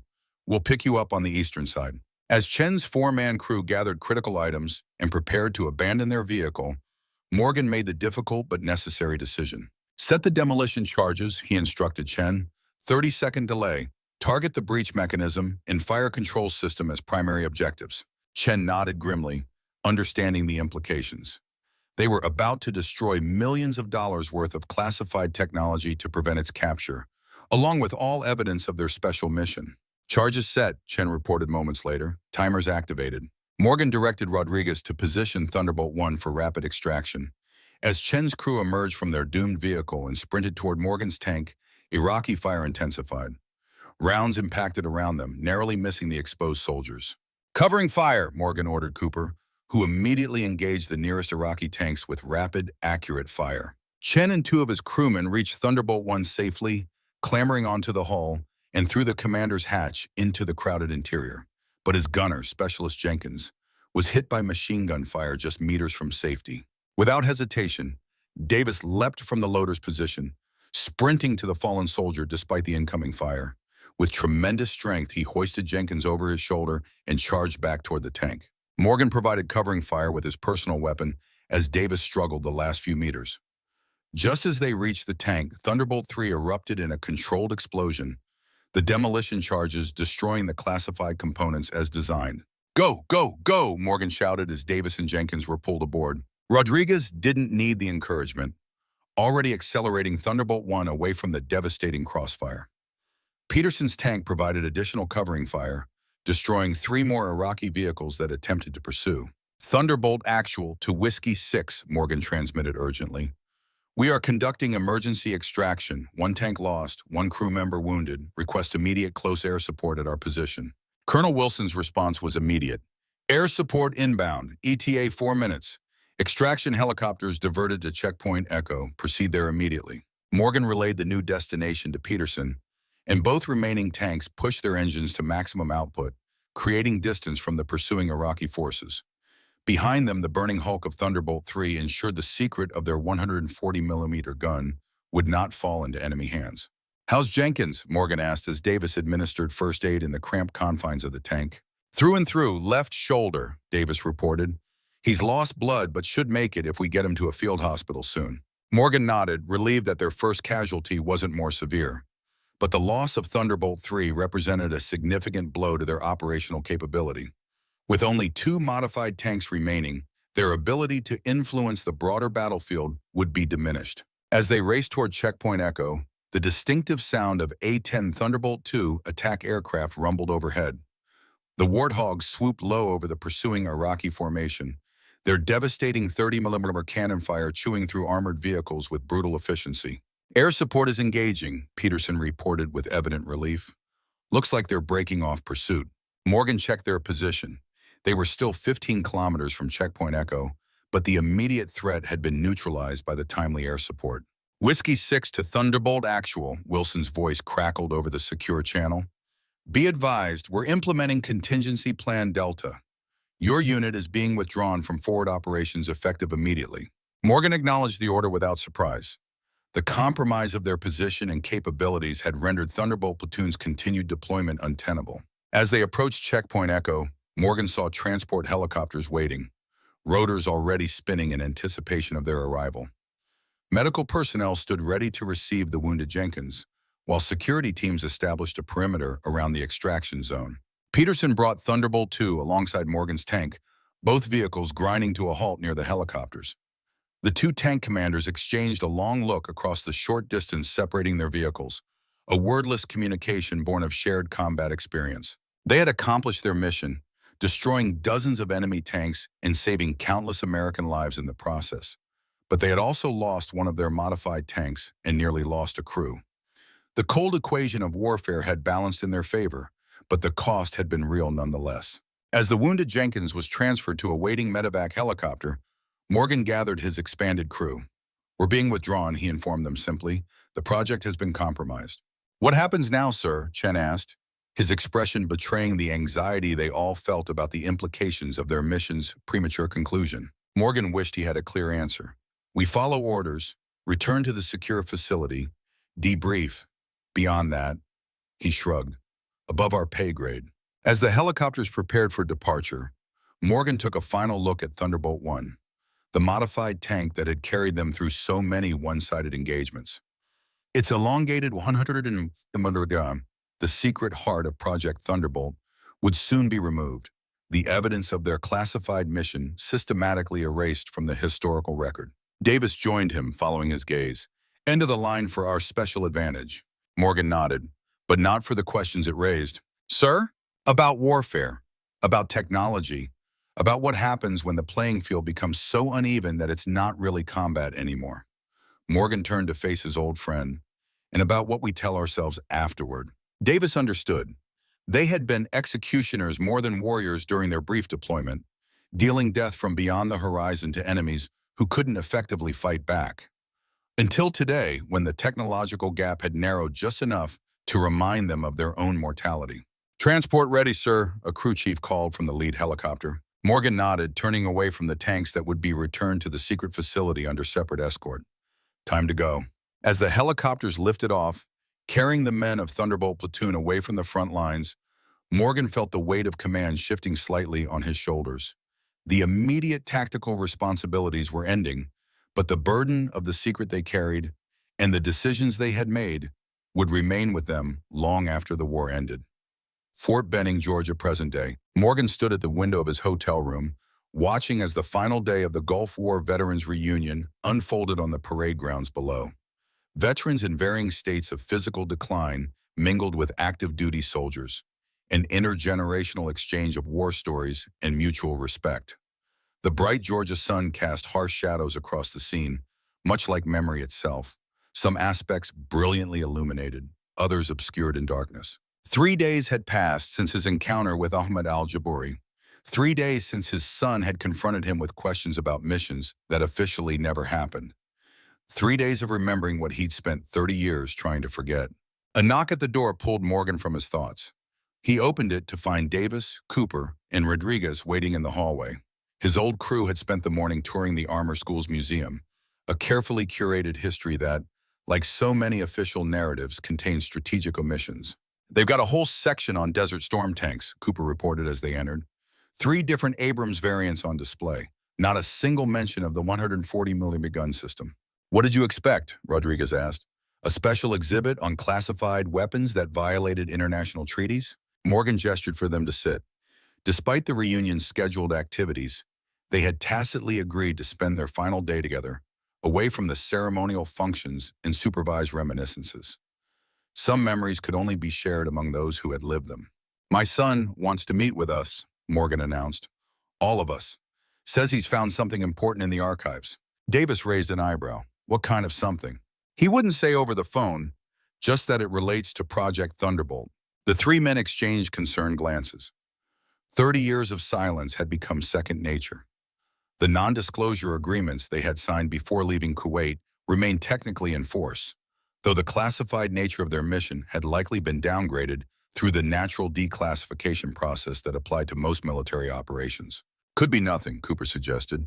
Old requisition forms, transport records, nothing that tells the real story. Or could be something, Rodriguez countered. That Iraqi officer, Jabouri, tracked us down after 30 years. Who knows what else is out there? Morgan checked his watch. James said he'd be here at 1400 hours. That gives us time to decide how much we're willing to share. Davis rose and moved to the window, taking Morgan's previous position overlooking the parade grounds. The question isn't how much we share, Tom. It's why we'd share it at all. What's the point after all this time? It was a fair question, one Morgan had been asking himself since encountering Jabouri. What purpose would revealing the truth serve? The war was long over. The political implications of Project Thunderbolt had faded with the collapse of the Soviet Union and the passage of time. Those who had authorized the mission were likely retired or deceased. And yet, there was his son, an Army historian dedicated to preserving the accurate record of American military operations. There was Jabouri, who had spent decades seeking answers about the weapon that had destroyed his unit. And there were the families of those who had died under Morgan's command, who had never received the full truth about how their loved ones had perished. Maybe the point is the truth itself, Morgan said finally. Not for us, but for the historical record, for those who came after. Cooper shook his head. The truth isn't always a service, Captain. Sometimes it's just another burden to carry. Before Morgan could respond, another knock came at the door. James Morgan stood in the hallway, dressed in civilian clothes rather than his uniform, a leather messenger bag slung over his shoulder. Behind him stood Ahmad al-Jabouri, his presence unexpected and immediately tensioning the atmosphere in the room. Morgan's eyes narrowed at his son. You didn't mention you were bringing company. I thought it might be illuminating for all parties, James replied, his tone professional despite the personal connection. Colonel Jabouri has been assisting me with certain aspects of my research. Morgan stepped aside reluctantly, allowing them to enter. The room felt immediately crowded, both physically and emotionally. Davis moved protectively closer to Morgan, while Cooper and Rodriguez positioned themselves where they could observe both newcomers carefully. Gentlemen, Jabouri began, his accent still noticeable but his English polished. I understand your hesitation, but I am not here as an adversary. Like Lieutenant Colonel Morgan, I seek only historical clarity. Historical clarity, Rodriguez repeated skeptically. 30 years later, you track us down for historical clarity. Jabouri nodded solemnly. When one has spent decades wondering how his men died, how a superior force was destroyed without being able to fire a single effective shot in return, clarity becomes something of an obsession. Morgan gestured toward the small table in the center of the room. Let's sit. Say what you came to say. James opened his messenger bag and removed a manila folder stamped with security classification markings, though the bright red declassified stamp across its face indicated its contents were no longer restricted. 2 months ago, while researching Desert Storm armor deployments, I discovered a series of anomalies in the official records, James began. Supply requisitions for ammunition that didn't match any standard weapon systems. Maintenance reports for Abrams tanks with serial numbers that didn't exist in the main inventory. And most intriguingly, personnel assignments for experienced tank crews to a unit designation that appears nowhere in the official order of battle.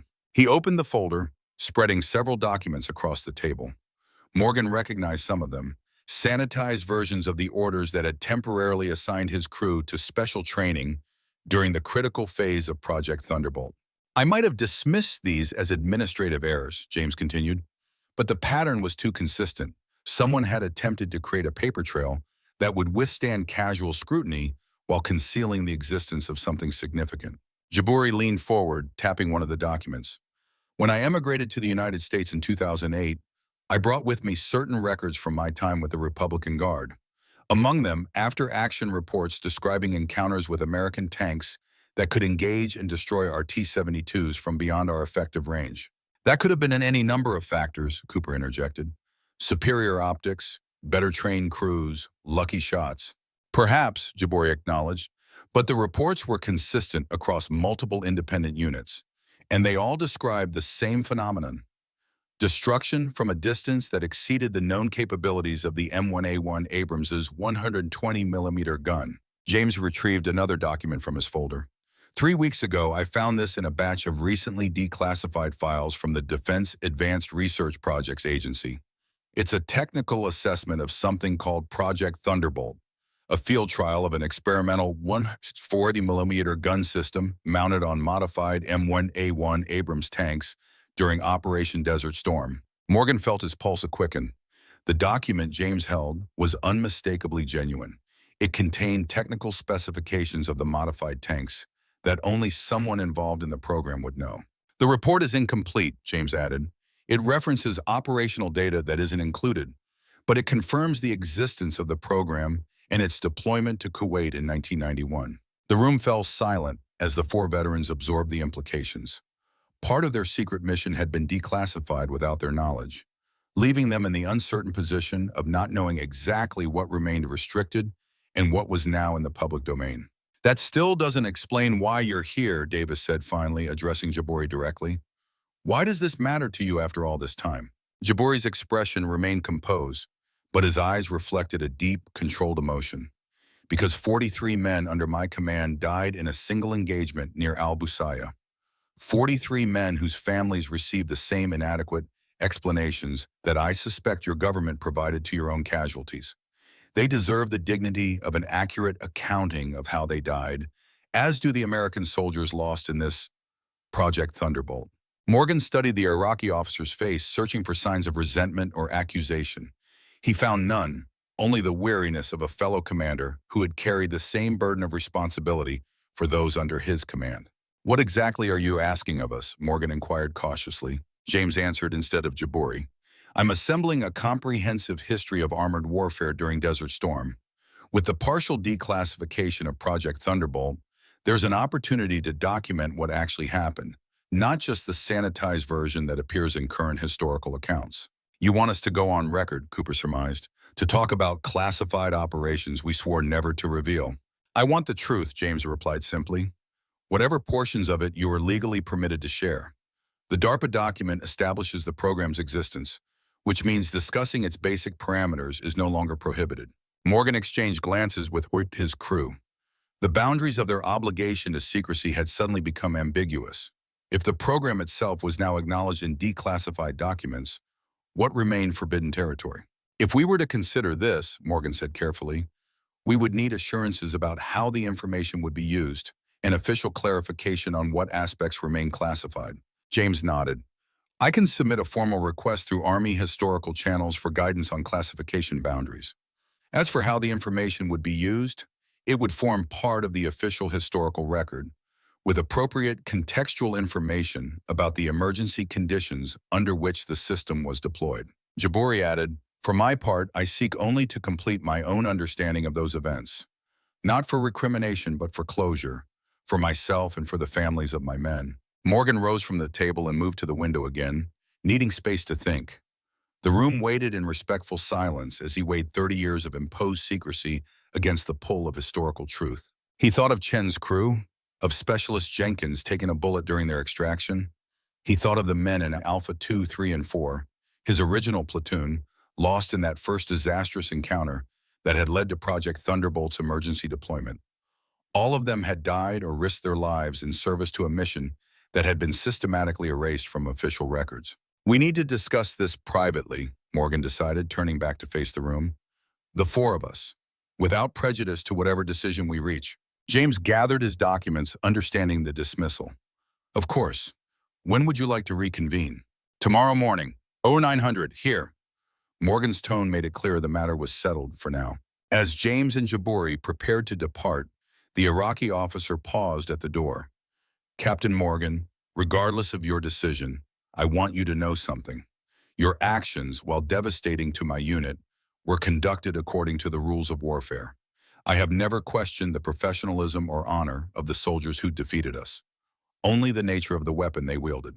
After they had gone, the four veterans remained silent for several minutes, each processing the unexpected turn of events. Finally, Rodriguez broke the silence. So, someone finally noticed the elephant in the room. 30 years later. The question is what we do about it, Cooper added. Davis looked to Morgan, as he always had when difficult decisions loomed. Your call, Captain, just like old times. Morgan's phone rang, interrupting their discussion. The caller ID showed a number he didn't recognize. "Morgan," he answered. "Captain Morgan, this is General Howard Carter." The voice was aged but unmistakable, the same commanding tone that had briefed him on Project Thunderbolt 30 years earlier, though Carter had been only a major general then. Morgan straightened instinctively, decades of military conditioning asserting themselves.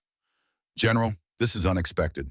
Your son's activities have attracted attention in certain quarters," Carter said without preamble. "I understand he's been making inquiries about Project Thunderbolt and that he's approached you and your former crew." Morgan's wariness increased. "May I ask how you're aware of that, sir?" Carter chuckled, a dry sound devoid of humor. "I may be retired, but I maintain connections. Some of us who were involved in special projects during Desert Storm still keep an eye on potential security concerns." "Is my son considered a security concern, General?" "Not precisely, but his research has ventured into sensitive areas that remain classified despite the limited declassification he's discovered." Morgan processed this information carefully. "I was under the impression that most operational details from Desert Storm would have been automatically declassified after 25 years. "Most," Carter agreed, "but certain special access programs operate under different rules. Project Thunderbolt was compartmentalized specifically to avoid the standard declassification timelines." "With respect, sir, it's been 30 years. The Soviet Union is long gone. The specific international agreements that Project Thunderbolt potentially violated have been superseded by newer treaties. What possible national security concern could remain?" Carter's voice hardened slightly. "Precedent, for one. Acknowledging the deployment of unauthorized weapon systems during Desert Storm could raise questions about other operations, other conflicts. Questions the Pentagon would prefer remain unasked." Morgan felt a familiar frustration rising, the same he'd experienced when first told that his mission would never be officially acknowledged. "So this isn't about national security at all. It's about institutional embarrassment." "The distinction is less clear than you might think, Captain." Carter's use of Morgan's former rank was deliberate, a reminder of the chain of command that had once bound them. "Military credibility is a national security asset." "What exactly are you asking me to do, General?" "The same thing you've done for 30 years. Maintain operational security regarding the classified aspects of Project Thunderbolt." Morgan's patience thinned. "And how am I supposed to know what remains classified when no one will tell me what's been declassified?" Carter's response was measured. "I'm sending you an email with guidance. It outlines what aspects of the program have been cleared for limited discussion and what remains restricted. I suggest you review it before meeting with your son tomorrow." "You know about that too." "As I said, connections." Carter paused. "One more thing, Morgan. The Iraqi officer, Jabouri, be cautious. His motives may be more complex than they appear." "I'll keep that in mind, sir." After the call ended, Morgan checked his email. As promised, a message from Carter had arrived, containing a PDF attachment with official Department of Defense letterhead. The document outlined in bureaucratic precision exactly what information about Project Thunderbolt could be acknowledged. Primarily the technical specifications of the 140mm gun system, which had become largely obsolete as tank design had evolved over the subsequent 3 decades. What remained classified was more telling: the authorization chain, or lack thereof, the specific operational deployments, and most importantly, the identities of the senior officers who had approved the program without proper authority. In essence, the Pentagon was willing to acknowledge what had been done, but not who had ordered it or under what authority. Morgan closed the document with a mixture of frustration and resignation. Even after 30 years, the full truth remained elusive, controlled by institutional forces more concerned with self-protection than historical accuracy. His phone chimed with a text message from Davis. "Drinks in the hotel bar? The others are here." Morgan responded affirmatively and headed downstairs. He found his former crew at a corner table, separated from the other reunion attendees who populated the bar. Their positioning wasn't accidental. Old habits of operational security died hard. "You look like you've seen a ghost," Cooper observed as Morgan took a seat. "Close enough," Morgan replied. "I just got a call from General Carter." Davis nearly spilled his drink. "Carter? The same Carter who briefed us on Project Thunderbolt?" Morgan nodded. "The very same, still keeping tabs on us after all these years." He summarized the conversation in the guidance document, watching his crew's expressions shift from surprise to resigned understanding. They had all served long enough to recognize how institutional memory functioned, protecting itself first, historical truth second. So we're still under restrictions, Rodriguez concluded. Still can't tell the whole story. We can acknowledge the weapon existed, Morgan clarified. We can discuss its technical capabilities, which were impressive but are now obsolete. What we can't talk about is who authorized it, under what authority, or the specific circumstances of its deployment. Cooper snorted. In other words, we can confirm what your son already knows from declassified documents, but we can't tell him anything meaningful about what actually happened. That's about the size of it. Davis studied Morgan carefully. The question is, are you going to comply with those restrictions? It was the central question, the one Morgan had been turning over in his mind since Carter's call. His entire military career had been built on following orders, respecting the chain of command, and maintaining operational security. Even 30 years into retirement, those principles remained deeply ingrained.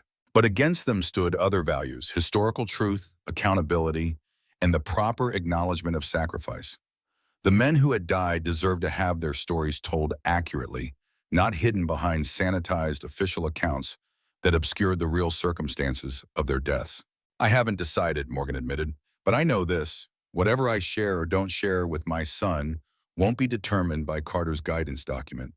It will be based on what I believe is right after 30 years of reflection. The others nodded, understanding the personal nature of the decision. Each would have to make their own choice about how much to reveal. Whatever you decide, Davis said, raising his glass, we've got your back, just like always. Chapter 8, Day of Reckoning. Morgan arrived at this meeting room 10 minutes early, a habit formed during decades of military service. He had reserved a small conference space in the hotel, more private than his room for what promised to be a sensitive discussion. The table was arranged with water pitchers and notepads, reminiscent of the countless briefings he had attended throughout his career. Davis arrived next, followed closely by Cooper and Rodriguez. They exchanged minimal greetings, each man absorbed in his own thoughts about the coming encounter. They had agreed the previous night not to coordinate their responses. Each would speak his own truth as he saw fit, accepting the potential consequences of their individual decisions. At precisely 0900, James Morgan arrived, accompanied by Ahmed al-Jabouri, and surprisingly by a third man whose presence immediately changed the dynamic in the room. Lieutenant Colonel Reynolds, Morgan acknowledged, recognizing the Pentagon official from previous reunion functions. I wasn't aware you were joining us. Reynolds smiled thinly. When word reached the department that Army historians were conducting interviews about certain classified operations, it seemed appropriate to have an official observer present. Morgan glanced at his son, whose expression revealed a mixture of frustration and resignation. Clearly, Reynolds' presence was not James's idea, but rather imposed from above, likely at General Carter's instigation. Of course, Morgan replied neutrally. Please, everyone have a seat.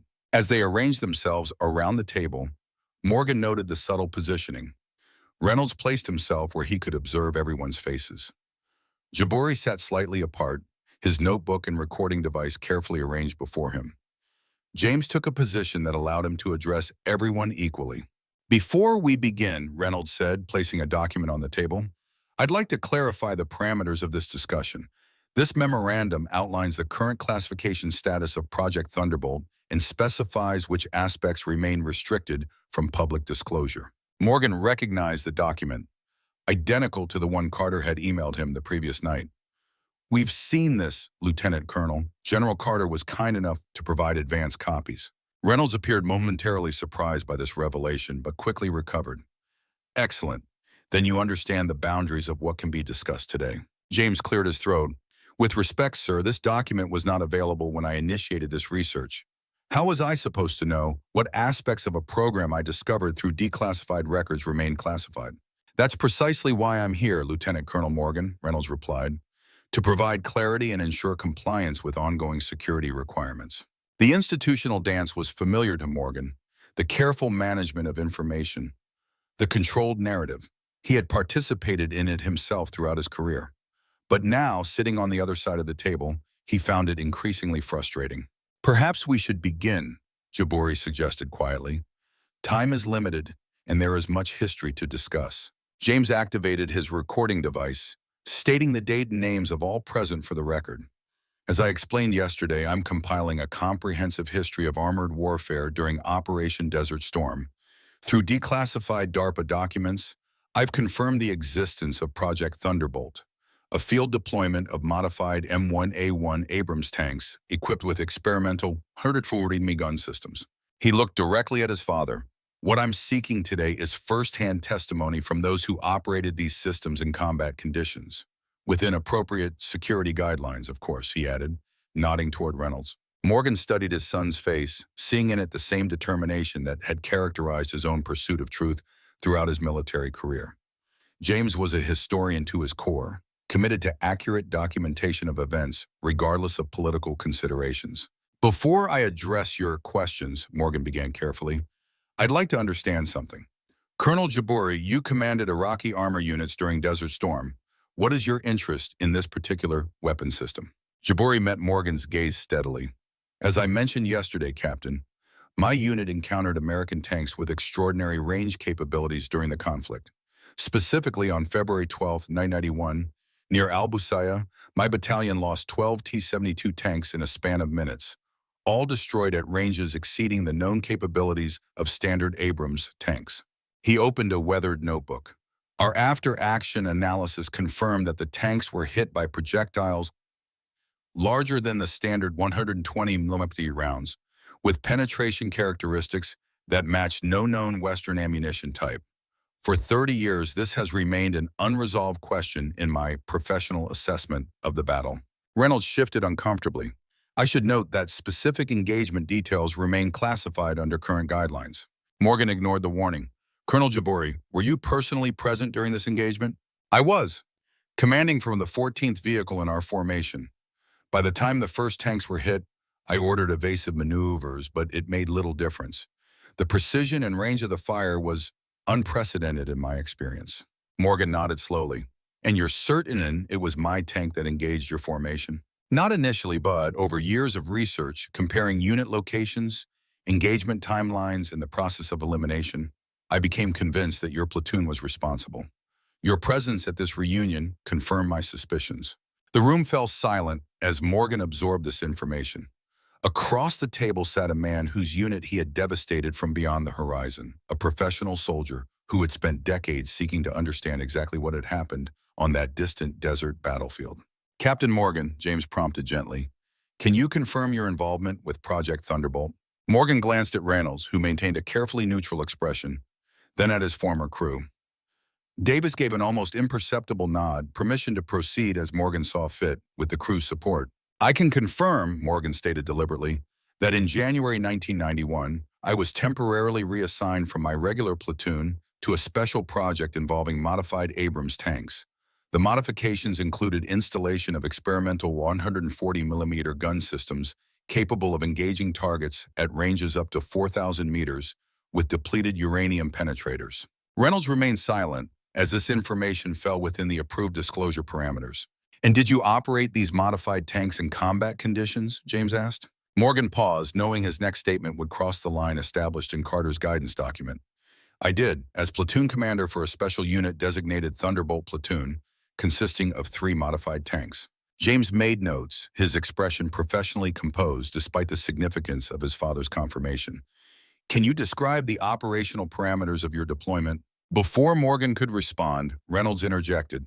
I must remind everyone that specific mission details remain classified. Captain Morgan is authorized to acknowledge his participation in the program, but not to discuss operational deployments or engagement specifics. Morgan studied Reynolds carefully. Lieutenant Colonel, with all due respect, the war ended 30 years ago. The Soviet Union, whose technology we were countering, no longer exists. The specific international agreements potentially violated by the 140 mm system have been superseded by newer treaties. What precisely is the national security concern in acknowledging these details now? Reynolds' expression remained impassive. Classification decisions are made at levels above both of us, Captain. I'm simply here to ensure compliance with current guidance. James pressed it forward. Perhaps we could discuss the technical aspects of the system, which I understand are declassified. How did the 140 mm gun perform compared to the standard 120 mm? This moved the conversation back to safer ground, and Morgan described the technical capabilities of the system in detail, its extended range, improved penetration characteristics, and certain operational limitations like reduced ammunition capacity and excessive muzzle flash. Cooper and Rodriguez added their perspectives on the gunner and driver experiences, respectively, while Davis described the challenges of loading the oversized ammunition in combat conditions. Throughout this technical discussion, Reynolds remained silent as they carefully stayed within approved parameters. Then Jabouri asked the question that shifted the conversation into restricted territory. Captain Morgan, on February 12th of 91, was your unit positioned on the ridgeline overlooking the valley near Al-Busaya where my battalion was destroyed? Reynolds immediately objected. That question directly solicits classified operational information. Morgan ignored him, looking directly at Jabouri. Yes, Colonel. Thunderbolt platoon engaged your battalion from hold-down positions on that ridgeline. We identified 12 T-72 tanks moving in formation at a range of approximately 7,800 meters, tracked them until they entered optimal firing range at 4,000 meters, and engaged with 140-meter depleted uranium penetrators. The room fell silent at this direct acknowledgement of the classified engagement. Reynolds appeared momentarily stunned by Morgan's blatant disregard for security protocols. Captain Morgan, he began, his tone hardening, I must remind you that you remain bound by your non-disclosure agreements regardless of the passage of time. Discussing specific engagements is a direct violation of those agreements. Morgan met the younger officer's gaze steadily. Lieutenant Colonel, I'm well aware of my obligations. I'm also aware that continuing to conceal basic historical facts serves no legitimate national security purpose at this point. Colonel Jabouri lost 43 men in that engagement. He deserves to know how they died. That's not your decision to make, Reynolds insisted. Perhaps not officially, Morgan conceded, but I'm the one who has to live with what happened out there. After 30 years, I believe some measure of transparency is appropriate, not just for historical accuracy, but for the proper acknowledgement of those who died on both sides. James studied his father with newfound respect. Dad, are you willing to go on record with these details despite the potential consequences? Morgan glanced at his crew, who nodded their support. I am, with the understanding that I alone bear responsibility for this decision. My crew is free to limit their comments to approved topics. Davis leaned forward. With respect, Captain, we're all grown men who can make our own decisions. I stand with you on this. As do I, Cooper affirmed. Count me in, Rodriguez added. It's time the real story was told. Reynolds appeared increasingly uncomfortable as the unified front became clear. Gentlemen, I must caution you that this could have serious repercussions. Violation of classified information protocols can result in administrative penalties including what, Morgan interrupted. Revocation of security clearances we no longer need, financial penalties against retirement benefits protected by law. We're all in our 70s, Lieutenant Colonel. The traditional leverage the system holds over active personnel doesn't apply here. The Pentagon official's expression hardened. There are still legal remedies available for classification violations. Then pursue them if you must, Morgan replied calmly. But understand this, if you do, the full story will become public, including the authorization irregularities surrounding Project Thunderbolt. I doubt the current Pentagon leadership wants that level of scrutiny on decisions made 30 years ago. The implicit threat hung in the air. Morgan had just made clear that any attempt to punish them for speaking would result in even more damaging revelations about how Project Thunderbolt had been authorized, or more accurately, not properly authorized through normal channels. James, sensing the tension, guided the conversation back to historical details. Can we discuss the specific capabilities of the 140 system as you experienced it in combat conditions? For the next hour, Morgan and his crew provided detailed accounts of their experiences with Project Thunderbolt, the training process, the operational challenges, and yes, the specific engagements they had conducted, including the destruction of Jabouri's battalion. Throughout, Reynolds made notes but ceased his objections, apparently recognizing that he could not prevent the disclosure. Jabouri listened intently, occasionally asking clarifying questions but showing no anger or resentment. His interest appeared genuinely historical and professional rather than personal, despite the devastating impact Thunderbolt platoon had had on his command.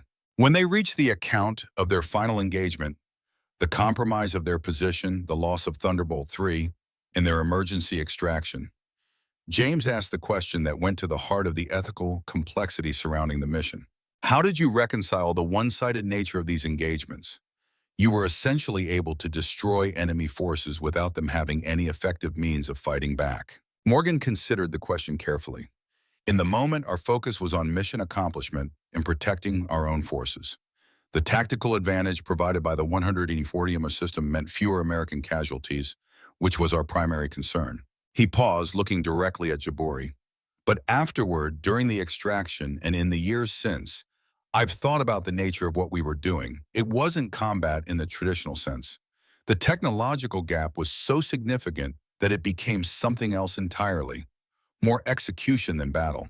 And yet, Jabori observed, that is the direction warfare has continued to evolve. Drones, precision-guided munitions, cyber capabilities, all creating greater distance between combatants and reducing risk for the technologically superior force. Morgan nodded. True, but I believe there's value in acknowledging the human cost on all sides. Your men fought bravely, Colonel Jabori. They continued to advance despite catastrophic losses. They deserve to be recognized for that courage, not erased from the official record because their destruction came from a classified weapon system. That, Jabori said it quietly, is precisely why I have pursued this matter for so many years. Not for recrimination, but for acknowledgement, for the historical dignity of those who served under my command. As the interview concluded, James thanked everyone for their participation and stopped his recording device. Reynolds gathered his notes with evident displeasure but made no further threats regarding their disclosures. I'll need to report this conversation to my superiors, he said stiffly as he prepared to depart. I would expect nothing less, Morgan replied. Please convey my regards to General Carter. Tell him I appreciate his guidance but found it ultimately inadequate to the historical moment. After Reynolds had departed, Jabori approached Morgan privately. Captain, I want you to know that I harbor no personal resentment for what happened that day. You were fulfilling your mission as I was attempting to fulfill mine. The circumstances and technology favored your forces, but that is the nature of warfare. Morgan nodded, appreciating the professional soldier's perspective. Thank you, Colonel. That means more than you might imagine. My only remaining question, Jabori continued, is one of personal curiosity rather than historical record. When your platoon first detected my battalion, you had the option to observe rather than engage, correct? We weren't directly threatening any American positions at that moment. Morgan acknowledged the accuracy of this assessment. That's correct. We made a strategic calculation. Eliminating your forces then prevented them from participating in future engagements where they might have caused American casualties. Jabori nodded thoughtfully. A sound tactical decision. I would likely have made the same choice in your position. He extended his hand. Perhaps in another life, we might have served on the same side, Captain Morgan. As they shook hands, Morgan felt a curious sense of closure. The man whose unit he had destroyed from beyond the horizon 3 decades earlier now stood before him not as an enemy, but as a fellow professional, a soldier who understood the complex moral calculus of command decisions in warfare. After Jabori departed, James approached his father. The formality that had characterized their interaction throughout the reunion had softened, replaced by something more personal and genuine. Thank you, James said simply, not just for the historical record, but for trusting me with the truth. Morgan placed a hand on his son's shoulder. I've spent 30 years keeping secrets that needed to be kept at the time. But there comes a point when silence serves no purpose except institutional convenience. You taught me that, even if you didn't realize it. As they walked together from the conference room, Morgan felt lighter than he had in years. The burden of unspoken history had weighed on him in ways he hadn't fully recognized until it was lifted. Whatever repercussions might follow from his disclosures, he had made peace with his decision. Some truths, he had concluded, belonged not to the institutions that classified them, but to history itself, and after 30 years, the truth of Project Thunderbolt deserved to be acknowledged, not just for the historical record, but for the proper recognition of all who had participated in or been affected by its deployment. Chapter 9. The Truth Unchained. 2 weeks after the Gulf War veterans reunion ended, Morgan sat on the porch of his Montana home, watching an afternoon thunderstorm roll across the distant mountains. The air smelled of rain and pine, a world away from the desert landscapes that still occasionally haunted his dreams. His phone rang. Push him. James calling from Washington. Dad, you might want to turn on CNN. They're about to run a segment on recently declassified weapon systems from Desert Storm. Morgan found the remote and switched on the television. The news anchor was introducing a special report titled Secret Weapons of Desert Storm, The Untold Story of Project Thunderbolt.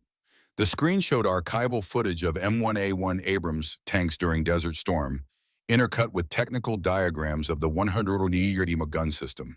How did this happen? Morgan asked, returning to the phone. Your interview wasn't supposed to be public for months.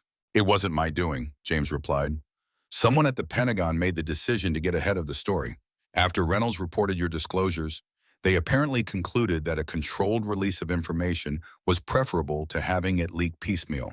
The report continued, featuring commentary from military historians and weapons experts discussing the technical aspects of the 140mm system. Notably absent was any mention of the authorization irregularities or the specific engagements Thunderbolt platoon had conducted. They're still managing the narrative, Morgan observed. Of course, James agreed. But they have acknowledged the system existed and was deployed in combat. That's significant progress from complete denial. As the segment concluded, the anchor announced a follow-up special scheduled for the following week, featuring interviews with veterans who had operated the system, though no names were provided. Have they approached you about participating? Morgan asked. Not yet, but I suspect they will.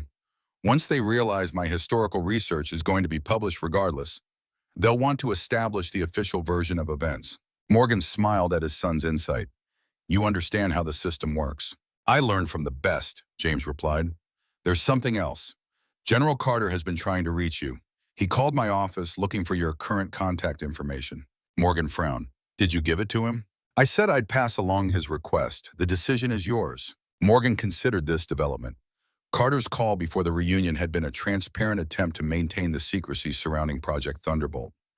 Now that some aspects of the program had been officially acknowledged, what could the retired general want? I'll think about it, Morgan decided. In the meantime, how's your historical research progressing? Actually, that's the other reason I called. Ahmad Jabouri has provided his complete records from the Republican Guard, unit deployments, after-action reports, everything. Combined with your testimony and the recently declassified DARPA documents, we're assembling the most comprehensive account of Project Thunderbolt that's ever existed. Morgan felt a mixture of satisfaction and apprehension. Be careful, son.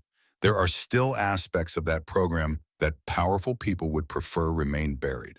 I know, but history deserves accuracy, whatever the institutional discomfort. After ending the call, Morgan remained on the porch, reflecting on the unexpected public acknowledgement of Project Thunderbolt.